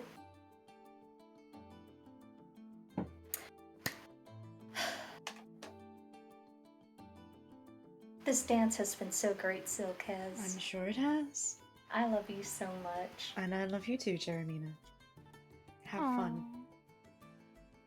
Wish me luck. Good luck. Thank you. Alright. poor Catherine. Catherine! He's gonna wait, what should I tell? Oh, no, baby. I'm gonna let them simmer a bit. You know? I'm gonna have my little dances, I'm gonna have my little talks. I'm gonna let it simmer. And then I'm going for it. Alright. Silkus will Okay. wave. Yeah, I'm gonna go to the bar for liquid courage, and then I'm gonna wait for Kazrin to approach me, and then if he doesn't approach me by the time that one song's done, then I'll go. Well, I'll figure it out. Oh, do you want anything at the bar? Oh, really quick, no, Silkez did ask her name. Oh, she did. Okay. Yep. They did. No, I'll get something if I go over. Okay. Jermina will walk over to the bar. Take Oh, a seat. hey, Jeremina, how's it going? Oh, Hi, Mina. Hi, Marty. Faye, you look delightful. Faye, I got you a little gift. Would you like it now or later? Oh, no. Now, I guess. Okay. And she's going to open her clutch, sort of root around her purse, and she's going to pull out a long, thin, like, box, and then just like a ring, and she'll sort of pass it over.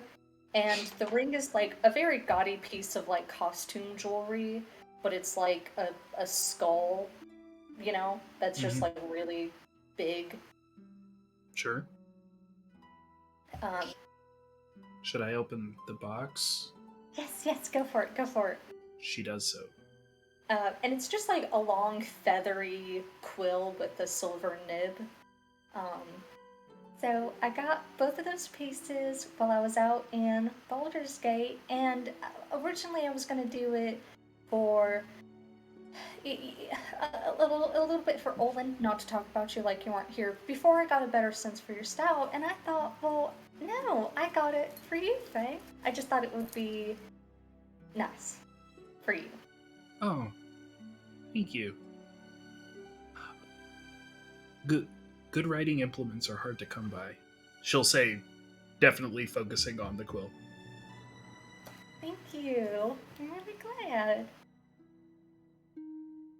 Now, that being said, yeah, can I get a triple whiskey? Nothing else? No ice? Nothing? Just triple whiskey? Okay, second, Marty. Yes. Do you see Miriam and Elleroth? Yeah, I see him. Elleroth is here, too. Yeah. Also with Miriam. So that's kind of exciting for me. Oh no. Oh yeah, baby. Oh yeah. Mina. What's gonna happen? I get rejected a second and third time? Yes? Yeah. Triple whiskey, no rocks. Thank you so much. Alright, 1 second. There's something to think about the fact that they are technically rocks. What? Oh, like ice is technically a rock. Like it's like a solid state. Yeah. Yeah, like solid, liquid, gas. You don't have gas or liquid ice. You have solid Yes, ice. Yes, even like crystal. It's very interesting. Sorry. Good luck. Thank you, Marty. Before I do that, what is that? Do they have like alcoholic Shirley temples? Yeah, Dirty Shirley. Oh, can I, well, that sounds real. Can I have a Shirley temple that's got alcohol in it? I don't want to say dirty Shirley. Well, you Sounds just mean. did. I don't know. That's just why I know, man. The bartender will say, "So, Dirty Shirley, then." It's what it's called. There we go. Okay, Marty. Yeah.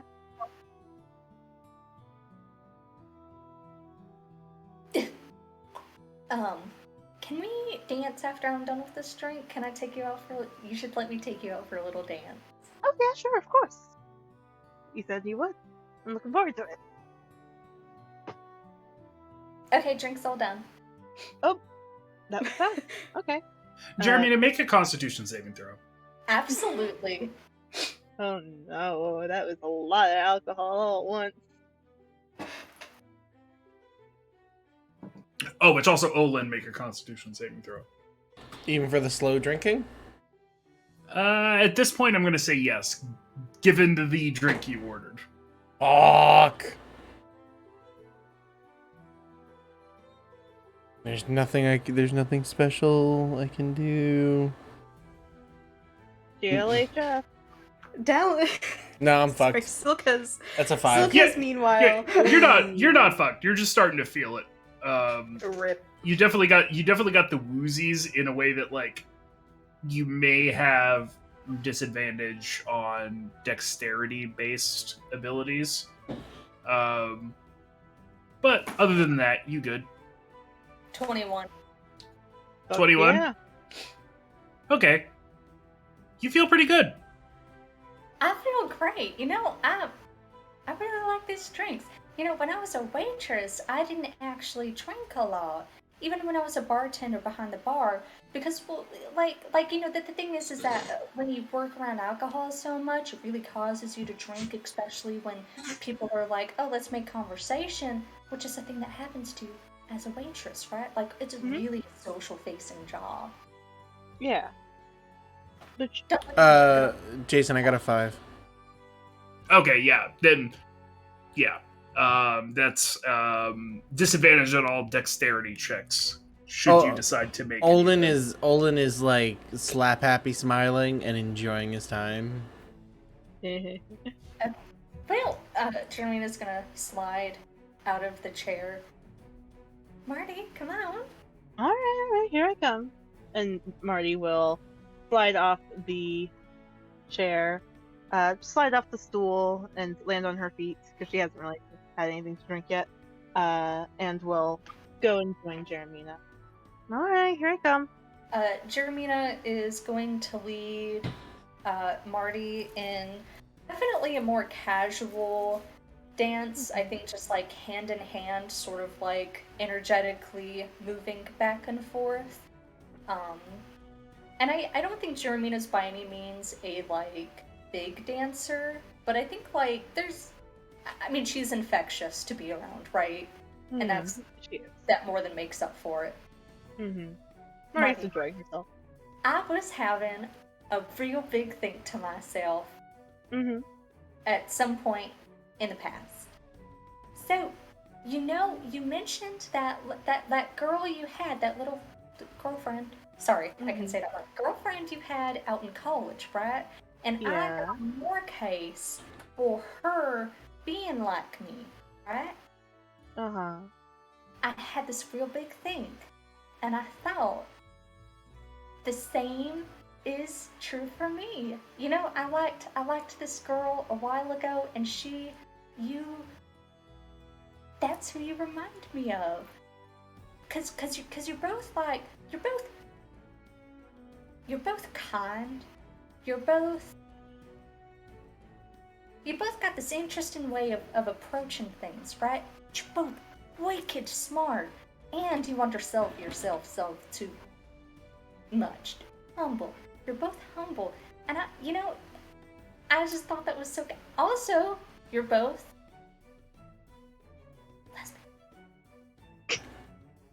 Lesbians, yes. Yeah. Oh, that's right. Lesbians. I can say that out loud. Well, that's sweet. I'm glad I reminded you of someone that you admired at one point. Yeah. So, you know, I just thought that was nice. It is. Thank you, Jeremia. Of course. Do you have a plan for approaching Those two? Yeah.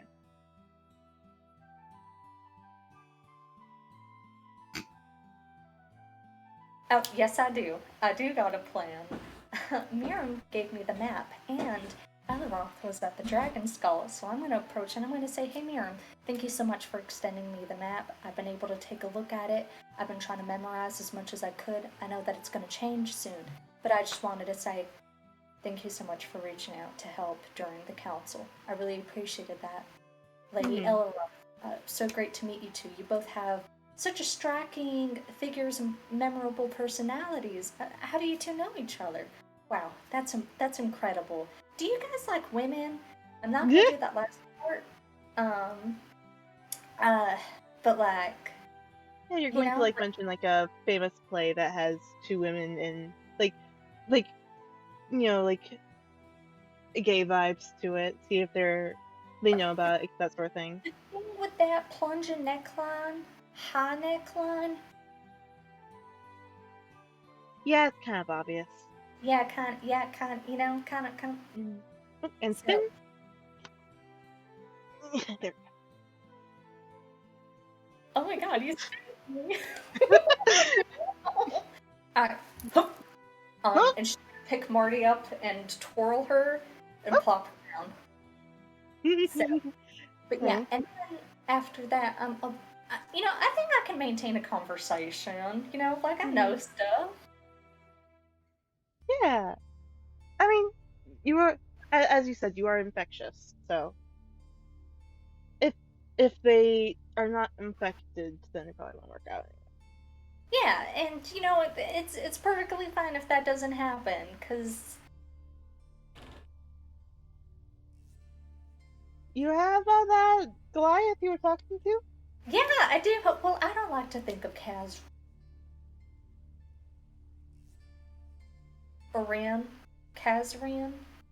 I think so. Kazarith. Kazarin. No, I'm pretty sure it's Kazarith. Kazarin. Yeah, that sounds right. Like I'd name my kid that. You Yeah. know? I'm surprised, honestly. I thought you were going to ask me why I decided to go to hell. This is actually kind of nice. Yeah, I don't want to know. Okay. But yeah, but you know, I don't want to think of Kazran as like a backup. Kazran is actually really nice. Mhm. You know, I really wasn't taxonomy for zoo archaeology. Zoological. No, I'm pretty sure it's zooarchaeology. Like he does like zoo stuff, but like Archaeology. yeah. And I definitely know what that means. To be clear, I definitely know. Mm-hmm. Completely. Yeah. Yeah. Yeah. At which point we cut away Oh, back God. back to Olin and Silkes. You're there, correct? Silk has been left on the dance floor, so he will either. Yeah, Mina just left him on the dance floor and went It's to the true. bar. It's true. And so, unless somebody else asks him to dance, he would eventually make his way to the bar. Okay.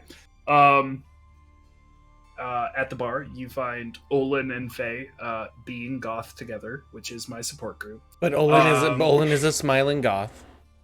And as you are there, observing Marty and Jeremina on the dance floor, eventually you are approached by. At first, what you see is Lulu, the pink holly font, just sort of otherworldly hovering with its beating wings, and just below Lulu is Traxagor, who is looking pissed off, indignant, and is just like, "Oh, hey, it's you guys. What's up? How's it going?" I assume that you're not too pleased to be here. No, I've got to be here for another. Takes out a pocket watch. Like hour and 30 minutes. I'm not enjoying it. It's whatever. Like, look at me. I'm dressed exactly as I am last time you saw me. Like I'm here. I'm here because they pay me to be. I don't know what you want. Anyways, I found your gate to hell. And he'll point at Olin. Oh, that's lovely. He'll look around. Where's Rhea? Who knows? You can't find Rhea. Oh, no. Did you already tell Rhea? No, I haven't seen her. Okay. Well, that's a little concerning. Then again, parties aren't her thing. I think she gets a little anxious about them. But that's great. How much longer, and where? Oh boy. Well, I mean, I could run it down for all of you, but like at the end of the day, here's the long and short of it. We're gonna have to take a little field trip. I will come with you. I'm sure that, well, I've got some lectures coming up. I may be able to split my time. It's not important, but I've got a general vicinity. I've got a direction to point you in. I've got some got some marks on the map for you to investigate.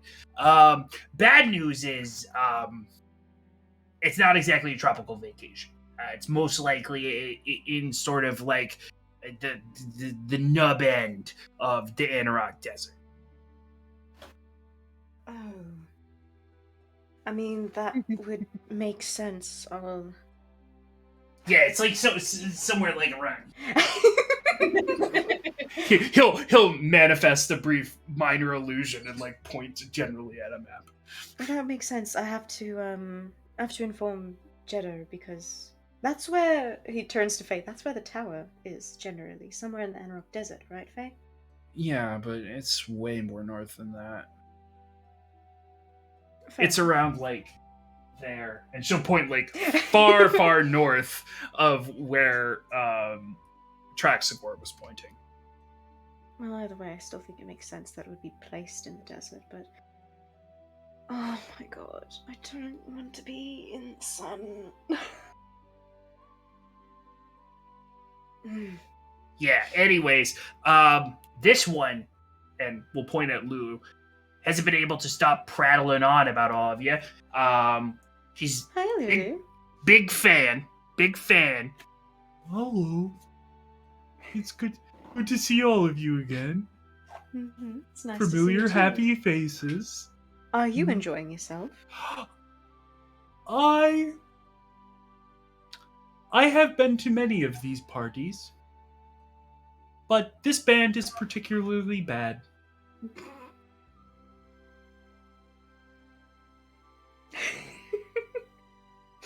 Otherwise, yes, I am having a good time. Yeah, they're really coasting on the special effects, aren't they? Well, I believe that's... And Lulu will kind of look down at Traxagor as though she was just about to say something that Traxagor was about to say.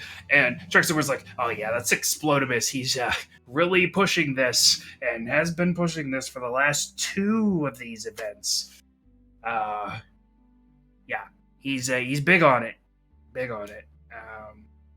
don't really get it, but whatever. You could just be using illusion spells. It would do the same thing. It's about the presentation. That I can understand. Yeah. Oh, because Explodimus is one for a flair for the dramatic. Am I right? Christ. All right. Anyways. I'm sorry. I love Traxagor. Anyways, enjoy your evening. I did want to come over, say that I had some good news, if you want to call it that. We'll get you where you need to go. I've heard that this one, he'll point at Faye, is coming with you, so you're going to get there. What happens beyond that, I don't know. Yes, I heard that too. I was, in fact, one of the first to hear it. Oh, ooh, boy. If we could all only be so lucky. And he'll make his way. I love this raccoon Gilbert Gottfried. And he'll make his way off. And Lulu will sort of like turn around and wave and say, hey, oh, it was good seeing you. See you again soon. Well, that was certainly a lot of information at once. Erlen, are you going to remember any of this? Yeah.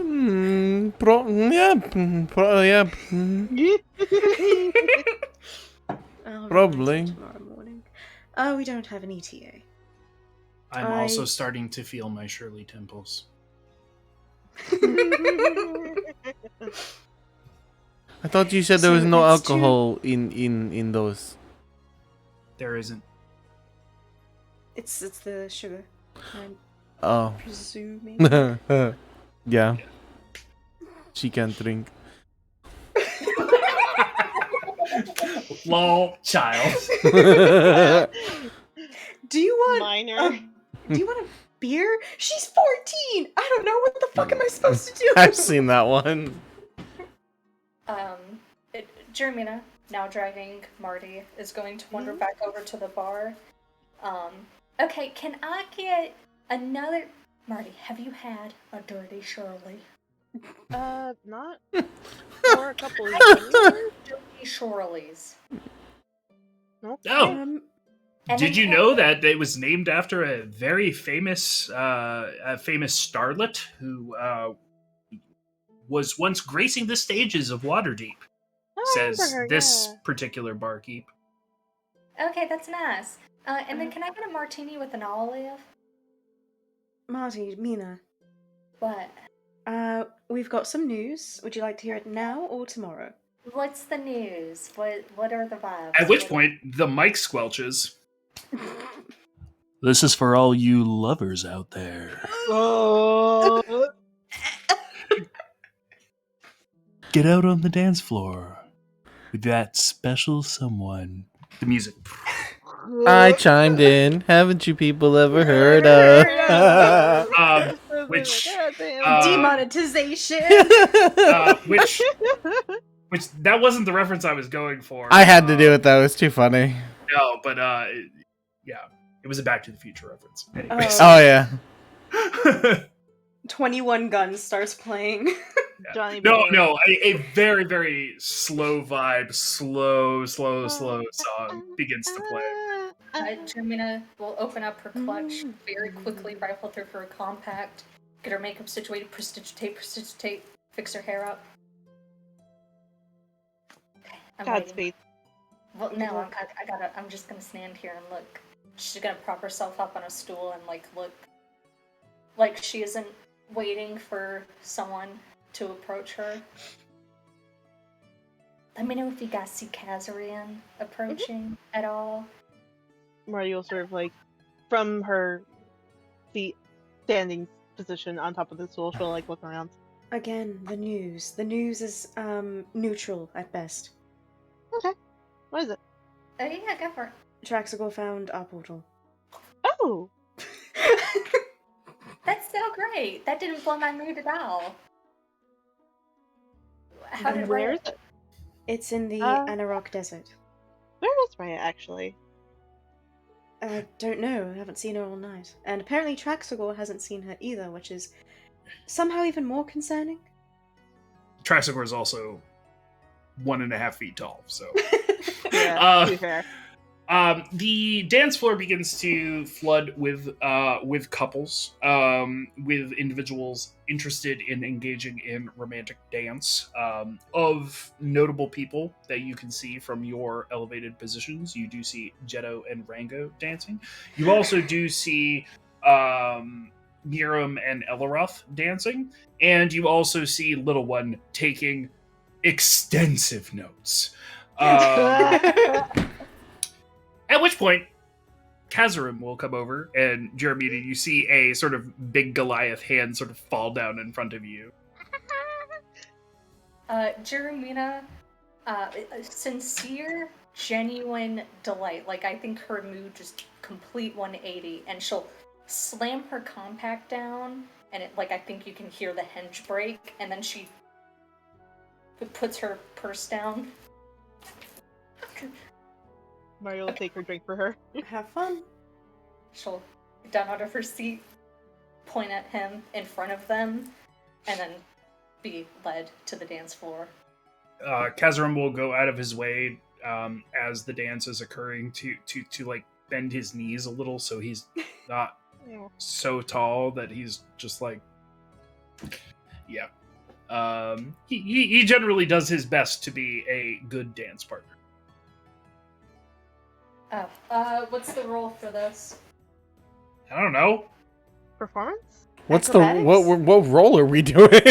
Yeah, I have many I questions. think it's performance. Yeah, the Roll for closest I would say seduction? would be performance if you're looking to make the dance look good. Roll for seduction? The very Performance. first seduction roll in this game. And it wasn't the There will bard. There will be no such thing. And it wasn't the bard. He's gonna make it work for it properly. She's not looking to make it look good. She just also wants to be a good dancer. Okay.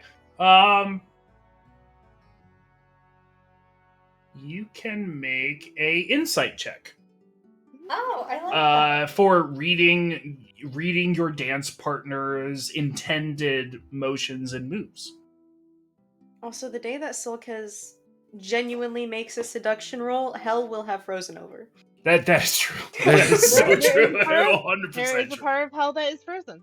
That is true. If Declare. somehow we The find entirety that, of hell. if somehow we find that, we must get a cutback of Silkes just flirting. Slam cut. That is going to be a 9. Ooh. Good news. He's not a great dancer either. Aw. So, there will be many problems, and every time he's at fault, he will apologize. I think Jeremina more than once like jabs him under the chin with her like longest horn.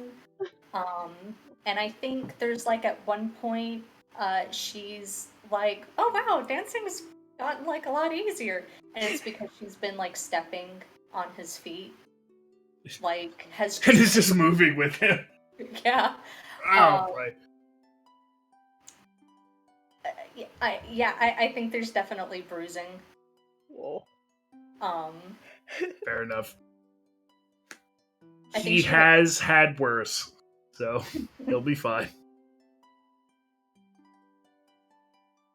I think she has a really good time. Aw. Aww. Eventually the song will end, and the singer will once again go up to the mic and say, "Thank you very much. We're going to be on a 15-minute break." And the sound cuts out. That was sweet. That was actually not. That was probably the best song they've played, if I'm being honest. Definitely, yeah. It Sure. wasn't that. Go ahead. No, you go. It wasn't that one song about like we found love or whatever it is that one bard always does. Like No. It was, and I owe it all to you, and I... Hey, the time of my life. it was either. That's- Yeah. Fucking Ed Sheeran. Jeremina will toddle over, and I think her hair has like completely escaped whatever style it was in, and I think there's like some curls on her forehead. Looks dizzy with delight. Did you have a good time? I had a great time! This is awesome! Mm-hmm. Yeah, you look like you were having fun. This is great! He's great! She's talking like he is right there, to be clear. This is one sec. Lay on hands.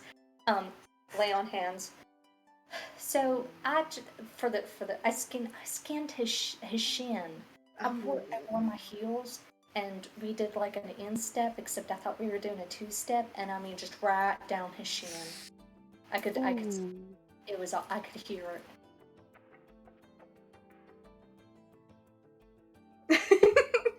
Great, isn't he great? He's so nice. He's very nice. He's very kind. Oh. He's very tall. I am. Yes, he. I can very see. I have to astute look up at observation. you to talk to you. Most do. Except for that one. And he'll point across the bar at little one. Yeah, he's tall too. It's too many tall people. Don't worry, Olin, you got me. How do you get through doors? Carefully, I'd imagine. I duck. That makes sense. I don't know why. I just see you walking through the wall and there's a imprint of your head. You just had a tumble drink. Depending on the door, and he'll point at his shoulders, I do have to kind of crab walk through. Yeah, his shoulders are really wide. I'm surprised they don't make you shrink like they make the raccoon person turn to raccoon. They don't make him. He just does that. He on his does that own. on purpose. He does that to be dramatic, honestly. Ah. Don't become raccoon, you're too tall. Still firmly believe Traxagor is the hottest man in the entire So I Sword need to- Coast.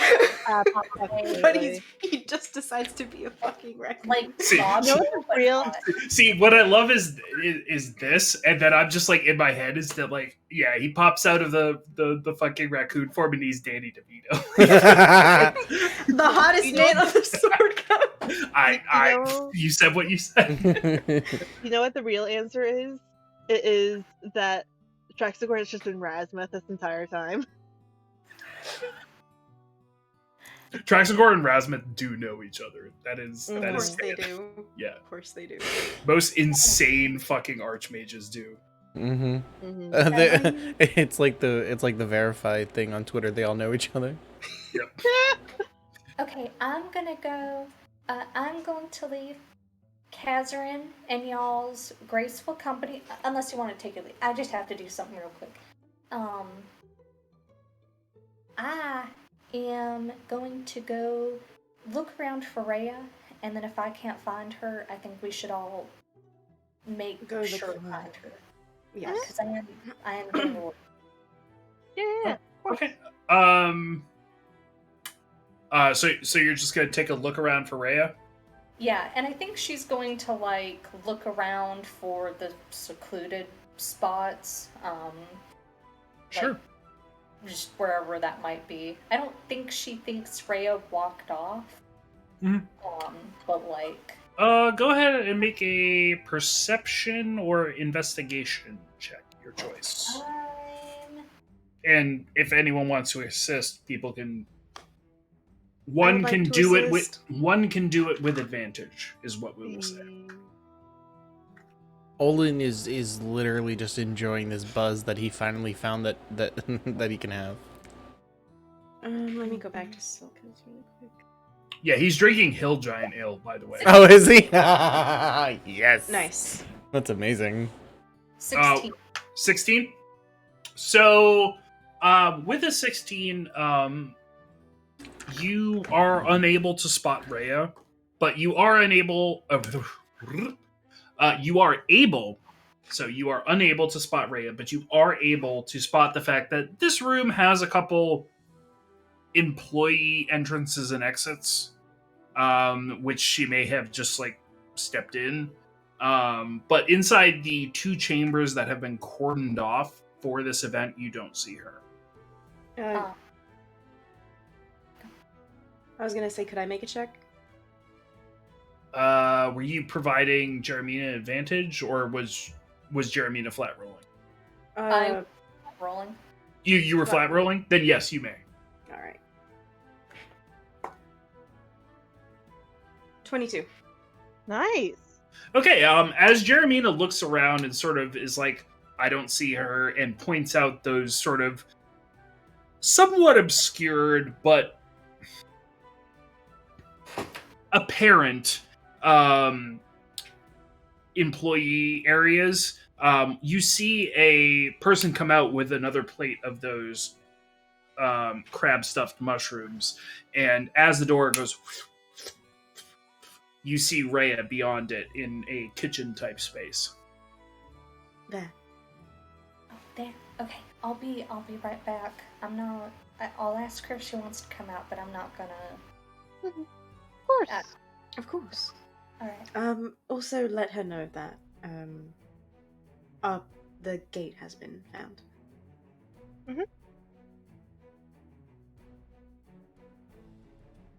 You don't Jeremina have to. I know what kind of night it is, but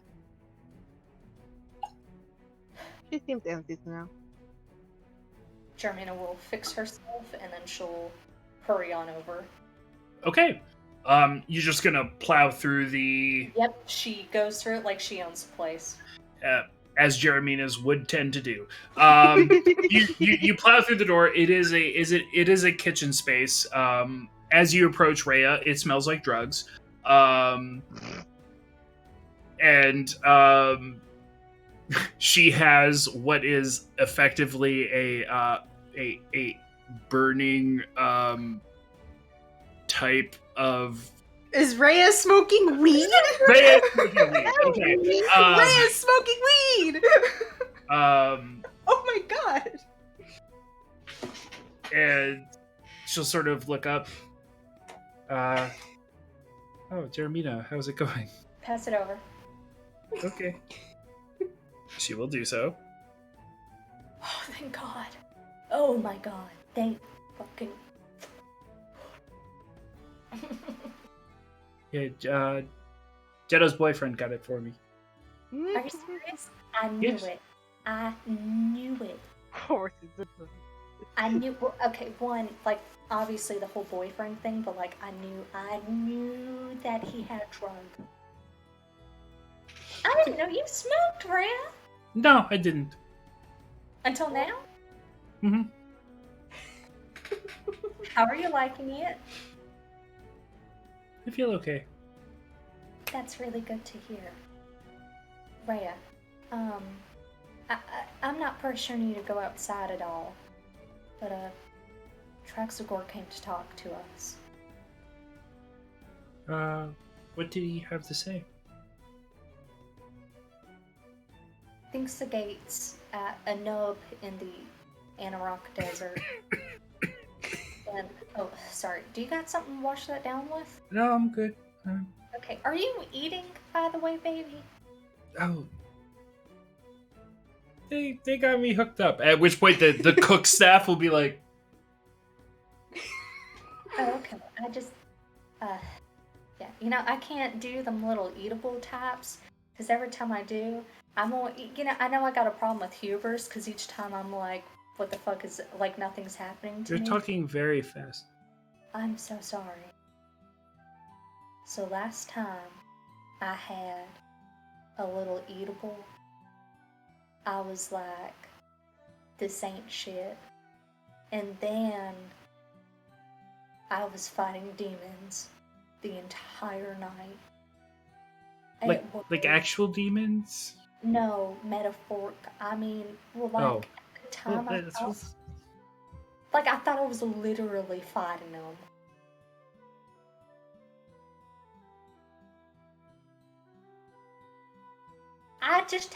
I was also doing mushrooms. Well, why would you do that? Because you're only 32 once? 32. Oof. What was that, Ray? 30. I don't know. I'm 18. You are. God, you're so young. Anyways, so yeah, we're gonna be heading out towards that.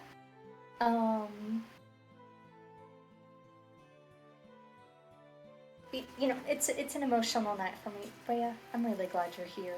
I think you're a very handsome young woman. And I'm really glad to have you here with us. I won't read too far into that. Okay. In some circles, handsome, it means homely and things like that. I don't know. It's not important.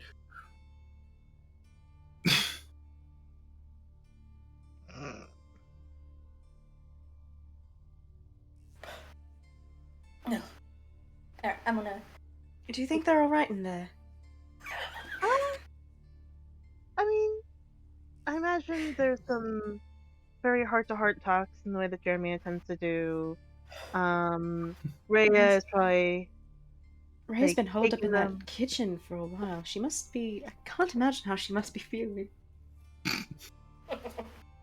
Well, I mean, you know, whenever, you know, Mom would have one of her shindigs, I would, you know, just take the servant stairs down to the down to the kitchen and then sort of like go back to my room. Like only really come down like when I had to. But you know. Yeah. Well, hopefully Jermina is helping her out with whatever she's going through. Yeah. Just Jermina taking the fattest rip. You know, I figure one last good night, right? Yeah, one last good night. How well do you think these keep? You know what, while Rango's here...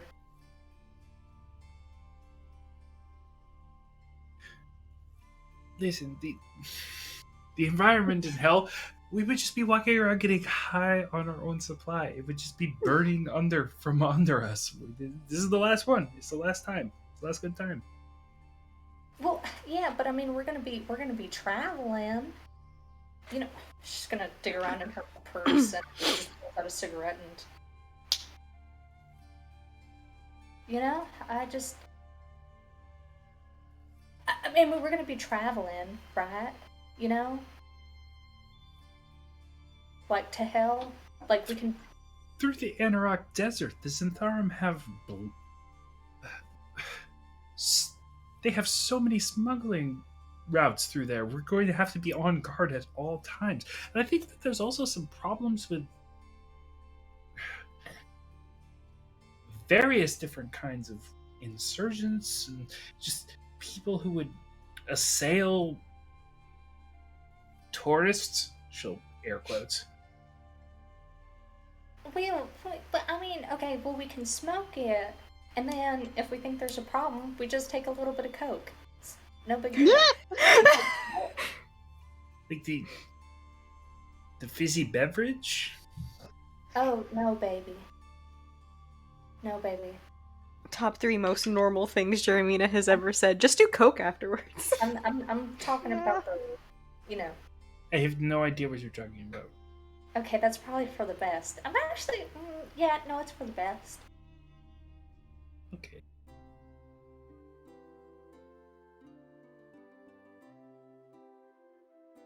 It's very loud in here all of a sudden. Oh. I'm sorry, baby. I'll take the hint and go. Oh, it wasn't against you. It was just in general. But Do you want me to walk you out, baby? no, I'll be okay. They can keep it down. And all the cooks will be like, Alright, Rhea. Well, don't head on out without us. no. I'll be right here when you all need to leave. I'll hang out. Okay. Be safe.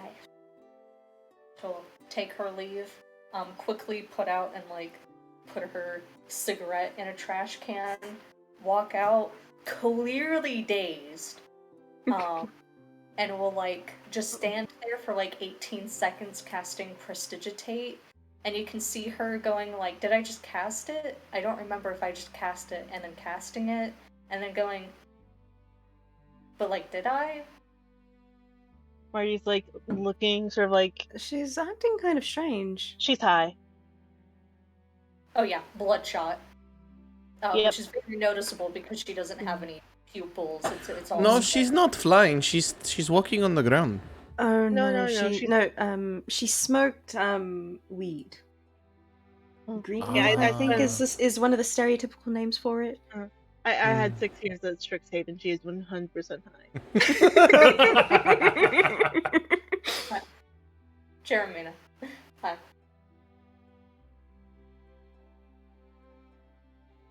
Hi! Hermina. Oh, I was just saying, I've never smoked before. What? You were smoking. What was I smoking? Yeah, a cigarette. No, that's not. No. No, it's stuck to your dress. Oh my goodness. It was Rango. Ooh. I knew it. Oh, Rango has? Okay. He's a druid. Of course he knows how to grow it. Oh my god. We gotta... You know what? I got me a little humidifier for my cigarettes and cigars. Like a hookah? No, a humidifier. A little humidifier closet. A little travel humidifier closet. I'm Like a definitely... bong? No, my God, you all are civilized. For tobacco use only, by the way. Of course. It is a box. And in the box, it maintains the right humidity level for your cigarettes or cigars so that they don't dry out. And that's where you store them. And that's why I'm going to store them while I'm traveling, especially through hell.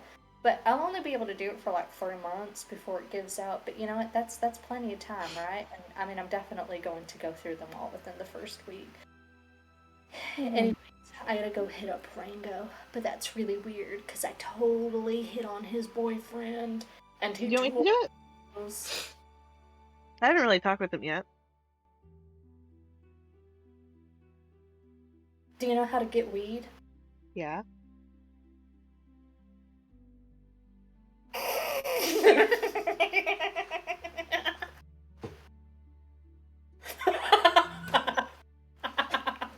I mean, out of all of us, she did go to an actual college, so I would be surprised if she Can you didn't imagine know. Marty asking for weed though? I take offense. Hi, do you sell weed?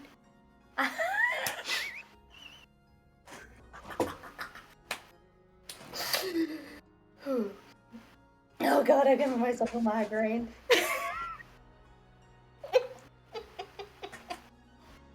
Oh, it's my fine. goodness. I think I just can't imagine you doing that. Well, I'll be alright. I mean, you just sort of have to go up and ask. Especially, like, you already know that they're the weed dealer. You just sort of ask. It's fine. Okay. Yeah. I'll be honest, I had Vicarious get it for me. He would, yeah. Yeah. And then Fair everything enough. out with the prescription. Hysteria gets you really far. Mm-hmm. Oh, yeah. Oh, anyways, yeah, Rhea's fine. I can imagine. Yeah, Rhea's Have a well. good time. Ray's on a different planet. Yep. A different plane of existence, as it were. Well, Um, anyways, did you want me to go talk to Rango now? Just before we leave. Okay. didn't you have to talk to Jeddah as well? Yeah, I did do have to do that. I did Do you do still have... want to? Yeah, why not? You know, what's the worst that can happen? Faye sips her Shirley Temple. Faye, is that your third Shirley Temple? Yeah, so what of it? Can't believe Well, this girl. sugar. Cannot believe this girl. Oh, Faye, do not do drugs. Ever. Not all the time. I plan Yeah. on it. Never do drugs. But if you do drugs, do them with Marty. I literally have complete control of the blood of my body. So I can do literally whatever drugs I want, to include the ones that would be almost instantaneously fatal, and I can just purge them from my system. It's one of the great things about being who I am. Okay, but still don't do them. Cause you know what happens when you do drugs? Faye? What? Have you ever seen an egg being hit by a pan? I become a mom? Depends on how many drugs you do. In what And context. and that one's best case scenario. Yeah, that one's best case scenario. The worst is... Oh, that's what you think of me, Mom? You know, I was really thinking, you know, something more. That is so sweet. Faye, you are so sweet to me. No, I was just really ascribing the thing I feared most, but okay.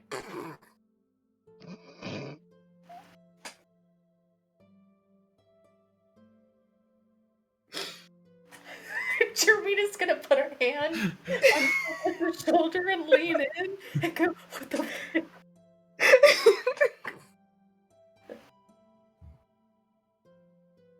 Now we don't have time to unpack all of that.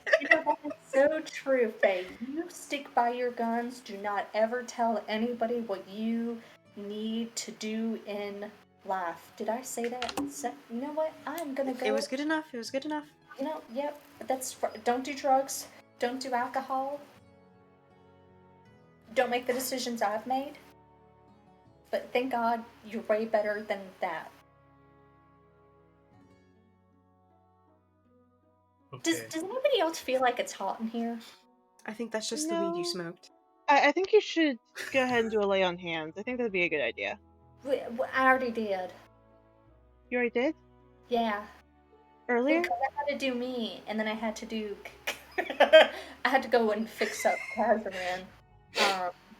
And then I accidentally scraped myself walking, so I did a few lay on hands down there, and then so I'm all spent up. Oh, well, Anyway. actually, I did learn a new technique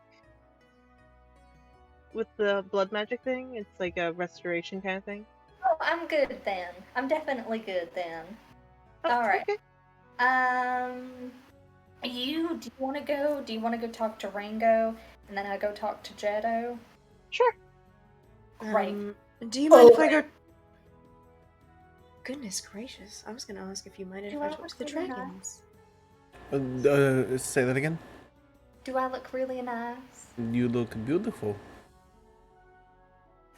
You look really handsome too, Olin. Olin, you owe me a dance. Okay. Great. Night, Good night, Dad. Good night, Dad. Night, Dad. And Silka is going to go. You're talk welcome. To... I heard that one. Silka's is going to go talk to the Durgans. Oh, okay. Interesting. If Silkas gets it and I don't, good for Silkas. So You're not better. approaching the dragons is not easy. They are effectively cordoned off into sort of their own seating area. There is velvet rope. Of course there is. Yeah, there is. At which point you are met with sort of a similar herald that you encountered at the front door, who would say, state your business, and sort of motion back to the dragons behind. And Silkas Osmond of the Divine Comedy, also of House Festev. Lady Elroth might know me as Nephele. And I just wish to speak with them. The herald will disappear for a moment, speak with the two individuals, return and say, feel free to approach, and we'll step aside. Silkes will enter, walk up to their table and give a small bow. Say, pleasure seeing you both again. I must say, Lady Elroth, I don't think I expected to see you here. It is good to see you as well, under such circumstances. Yes, the first Kind time... of clearly uncomfortable. Just like generally uncomfortable, or... Little taken aback would be the best way to put it.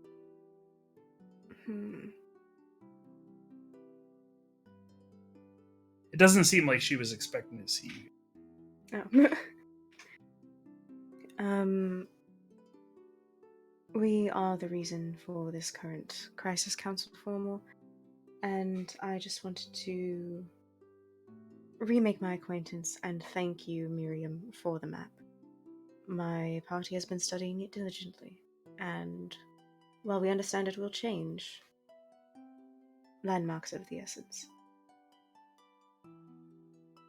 Miriam will say, it was my pleasure, and if once your party is beyond the plane, if they need anything, I know it will be difficult to reach me, but should they need any help, they're more than welcome to reach out. Lovely. Might I ask, we were told that it wouldn't be likely that you were going to come tonight, either of you.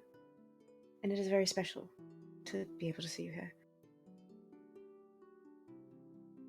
What exactly does being a Sky Warden entail, if you don't mind my asking? They'll sort of adjust in their seat and say, I am the aerial defense of the seat of knowledge that is Candlekeep. I protect it from all things that could destroy it from the sky, whether it be sometimes the sea as well. I defend it from anything that could harm it, that can't be managed by the mages on the ground. That explains it. They did say that a lot of the people who are usually up to task to protect Candlekeep are here currently. Again, forgive my forwardness. Have you two met before? How do you know each other?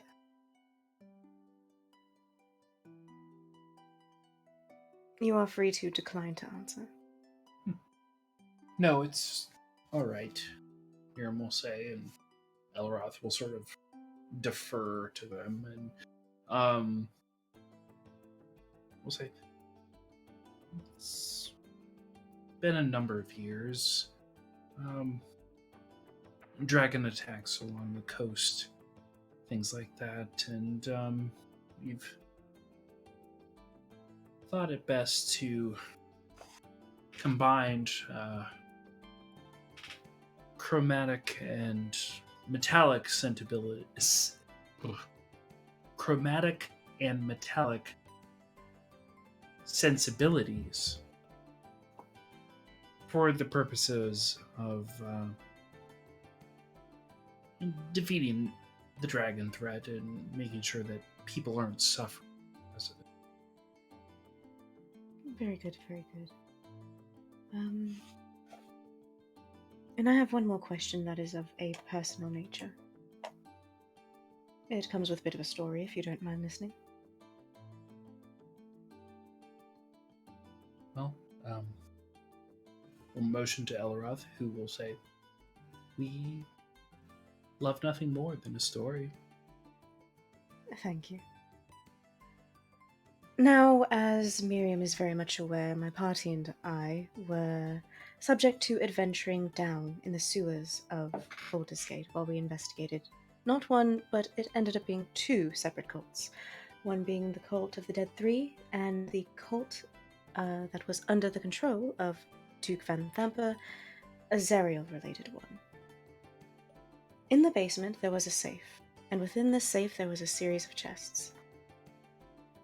Within one that I opened, I was struck by lightning, and within there seemed to be a broken dagger with dragon iconography upon it. I kept that in my safe, and brought it with me to Candlekeep. Upon having it inspected by not only the weaponry manager, but Explodimus as well, it turns out that it may be related to Null. The name I was originally given was Fang, but once Esclodamus pointed out to me the specific ridge upon the nose, I realized that I had never heard of such a name. Do you know of it? They will both nod, and will be speaking very gravely. And Miriam will defer to Elroth, who will say, Null is the dragon god of death. The dragon god that stands in opposition to Tiamat, the dragon god that is most feared up and down the coast. across Toril. It is interesting that the Beauty. um, should we wait? Oh, Nope. Mars, you I'm there? Come on. All right. Yeah. Just as I received plot, Yeah. What'd you miss? he stands in opposition to Tiamat, and he's the most feared across Toril. Well, no, Tiamat is the most feared Hmm. across Toril, but she is nevertheless the dragon god of life. She is the one who fertilizes dragon eggs. Without her, dragons cease to exist on this plane. Null, however, stands in opposition to Tiamat, who is the one who takes life from dragons.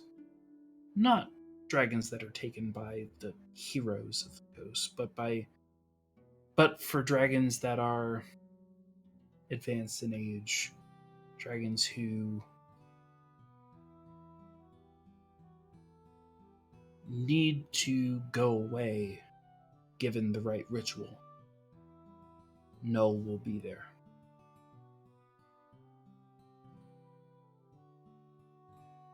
I think the interesting thing is that Null is much forgotten because Tiamat's followers are so brazen, so there, so always present. But Null's followers are there, just behind, waiting for whatever it is Tiamat's followers are doing fall apart.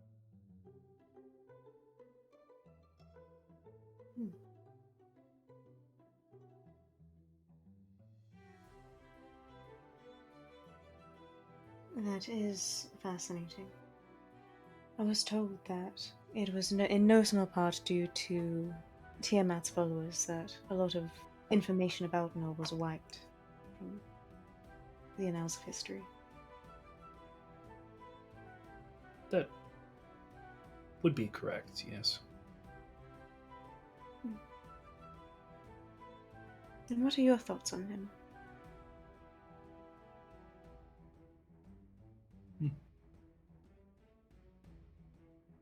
Eloroth will sort of sit back and think, and then will say, I think the Dragon Pantheon is at a position where it lacks balance.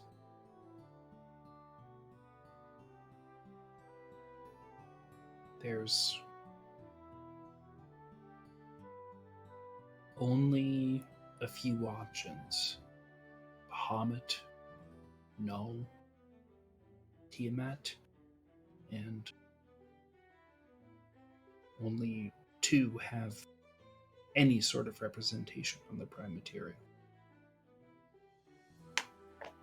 How do you spell Hamut? It's just Hamut. Bahamut. So Bahamut. it's Bahu, I think. But, Mhm. yeah. Silver Dragon God. Interesting. That is fair. I know what it is like to have a pantheon, a theology that is quite unbalanced in favor of one side than the other.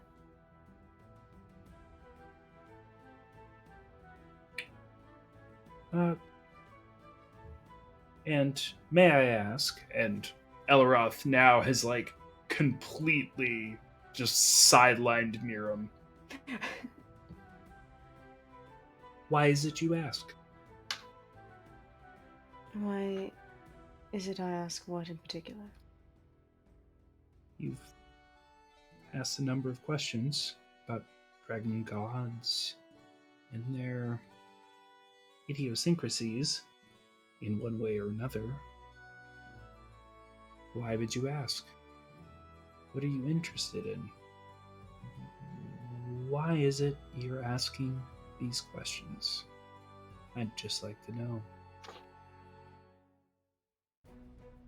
In all honesty, I was just curious. There are things that I like to learn about, things I like to uncover, and whether or not I choose to pursue those things depends on the information I receive. It starts out as curiosity, but it might become something more, and I never know until I meet... what's a good way to put this? I never know until I meet those who are living the history that I learn.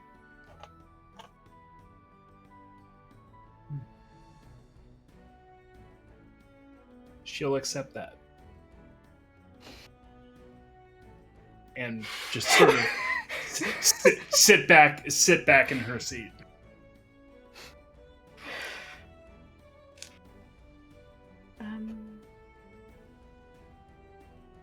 I am all out of topics unless you guys are ones for small talk. Is there any other questions you have for me? Miriam will lean forward and they'll say, "No, it's been quite wonderful." Oh, absolutely. It's been an absolute pleasure. Thank you for allowing me audience with you. They'll nod. Enjoy your night. And Silkes will give another bow and exit. Velvet rope closed behind.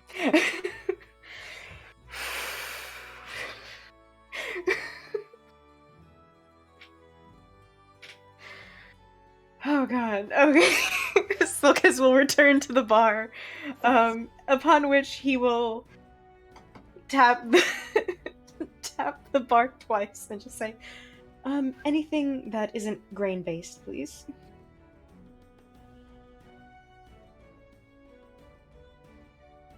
So, because they might have mead here. Mead? Mead gives me a headache. Oh,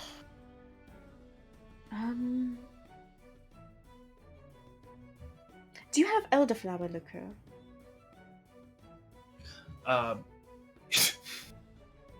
The bartender will hold up a totally not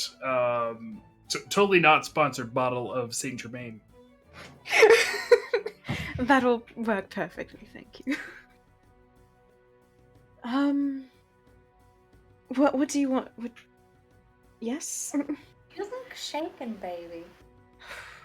It was just, it was just a very intense conversation, I must say. I bet. But they are quite polite, quite hospitable. It was very enjoyable, despite the last minute. And even then, it was still enjoyable. It's been a moment since I've had that kind of adrenaline in a situation. I totally get that.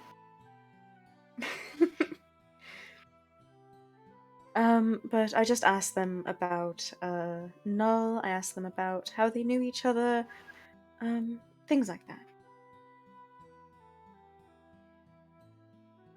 It turns out that they've been joining forces to combat the dragon threat that has been going up and down the Sword Coast. That makes sense. And that was pretty much it.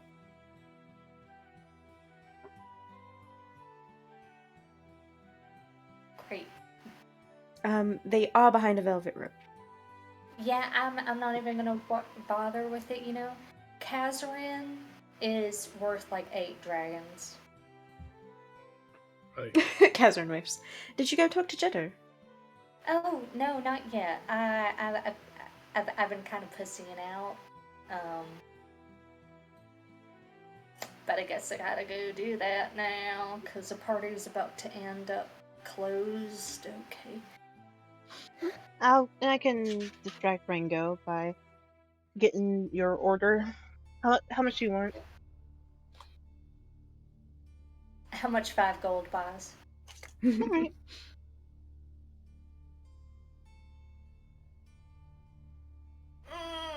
Marty, what if he kills me? He's not going to kill you. What if he casts aneurysm on me? He wouldn't do that. You would Also, I don't know if that's how blood die magic works. instantly, Wait, and Faye, you would be fine. Faye, can you cast aneurysm on someone? I mean, I can, but like most blood magic people can't. I just have like Um, I got like the cheat codes to be able to do so. So the past, right? uh, Ugh. Jeremina, you would die, and then we would meet you in hell, anyways. That is so fair. Oh, you're right. All right. It would just be a little shortcut. He'd save me on travel. All right, let's go. All right. Marty will offer her arm. Let's go.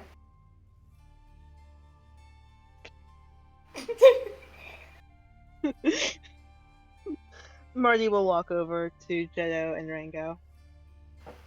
Hey, Hey, how's it going? good. I had a question for Rango, if you do not mind.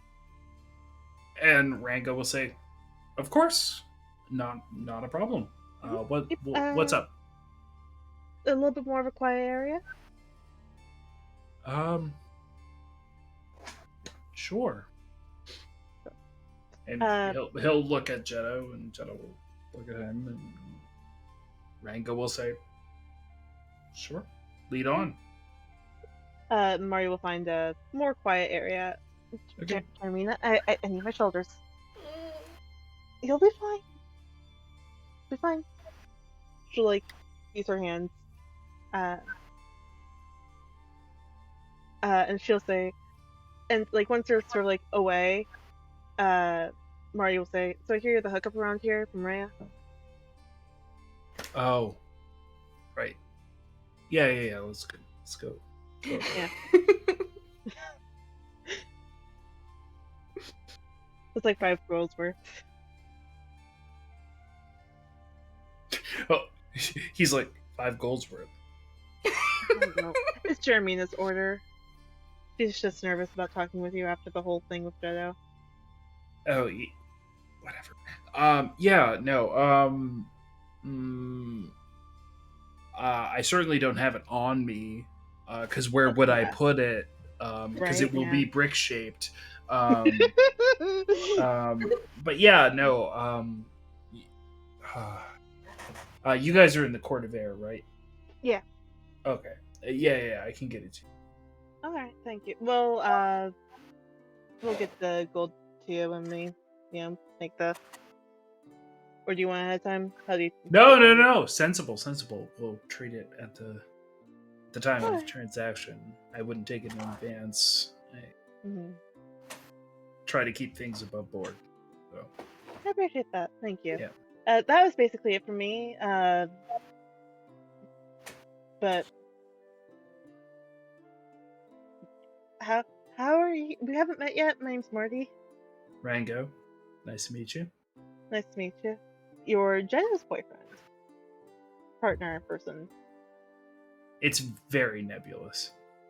At which So- point we'll slam cut to Jeremina and Jetto standing together. Jetto, I am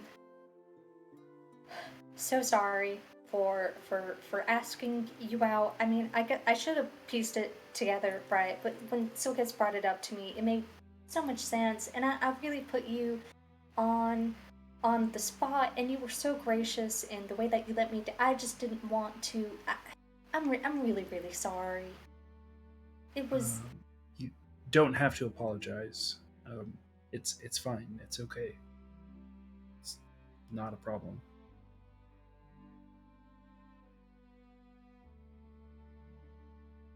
Cool. I just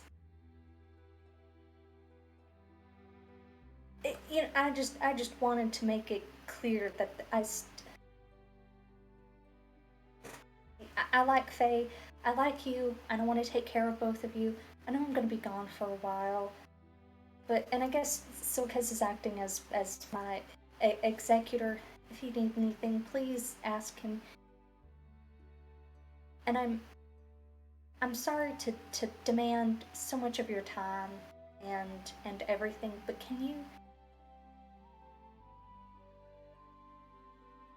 can you look out for Wolfrin while I'm gone too? Jetto will sort of like tap his thighs and say,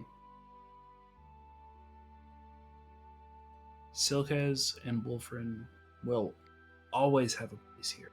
We will always care for them. It's okay. We've got it. Thank you, Jeddah. No problem. I wanted to say one last thing. I know that I've got my flights of fancy, and I'm a person who's all over the place. But I wanted to let you know that I felt that I liked you for real.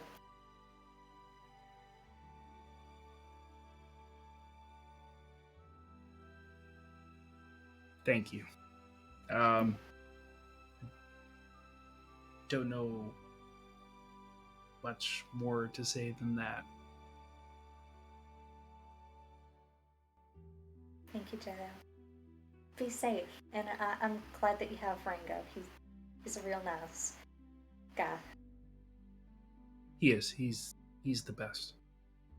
At which point, the band will slow things down, and Jeddah will say, "Do you want to dance?"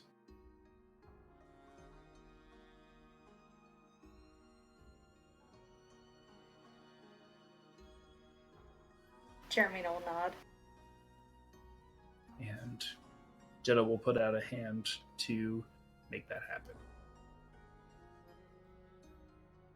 My heart. So sweet.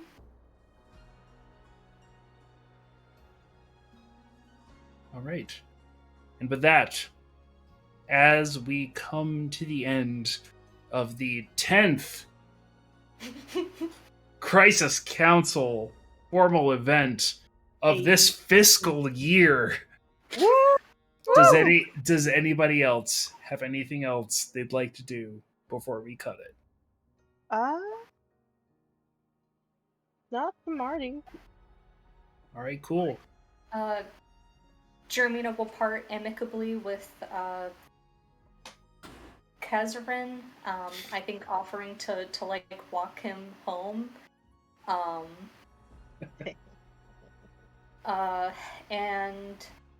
Yeah, I mean she'll like pick up Araya. I think she also picks up like 3 trays of hors d'oeuvres. Yeah. I think Jermina ends the night super weepy. Fantastic. That's what we love to hear. Mhm. All right. And given Traxagor's laser focus on where it is, we could potentially find a hole in the planar space to Avernus. I hope you guys are ready for some fucking hex crawl. Yeah. Your fish is going feral.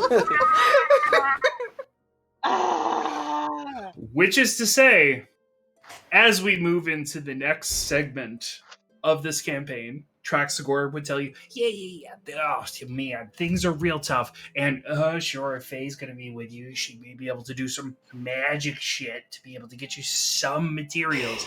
But there is going to be a hex crawl portion of the next chapter, which I would like to be clear is a preparation for what is going to happen in Hell. So we're going to start getting granular next week as Traxagor, Faye, and the gang drop into the Anarok Desert for the purposes of finding the break in the plains to Hell to be able to basically airdrop the party into the Hells. Does So that mean we also get to meet Mars's new character if Silkas doesn't come in? No, he's joining you guys to the gate. yep. Well, I know I meant after that though. Yeah. Yeah, Interesting. I'm Yeah, we have no I'm idea who sure Mars is playing. I'm sure that Mars will still be present after such time as you guys get to Good. help. I'd be really sad. As the critics have informed me, must be the case. Fucking- If Mars dies, we riot. which is to say, well, thank you everybody for tuning in to a episode of Dyson Dynamics. It would seem that this was a well, I don't know if I'd call it a beach episode, but it was in fact an episode, and it was certainly fan servicey. So, with that, I guess we will sign off. To you, Mark. Thank you all for stopping by. We love you, and we'll see you next week when we go to hell. Bye, everyone. Have a good night. Bye.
would have.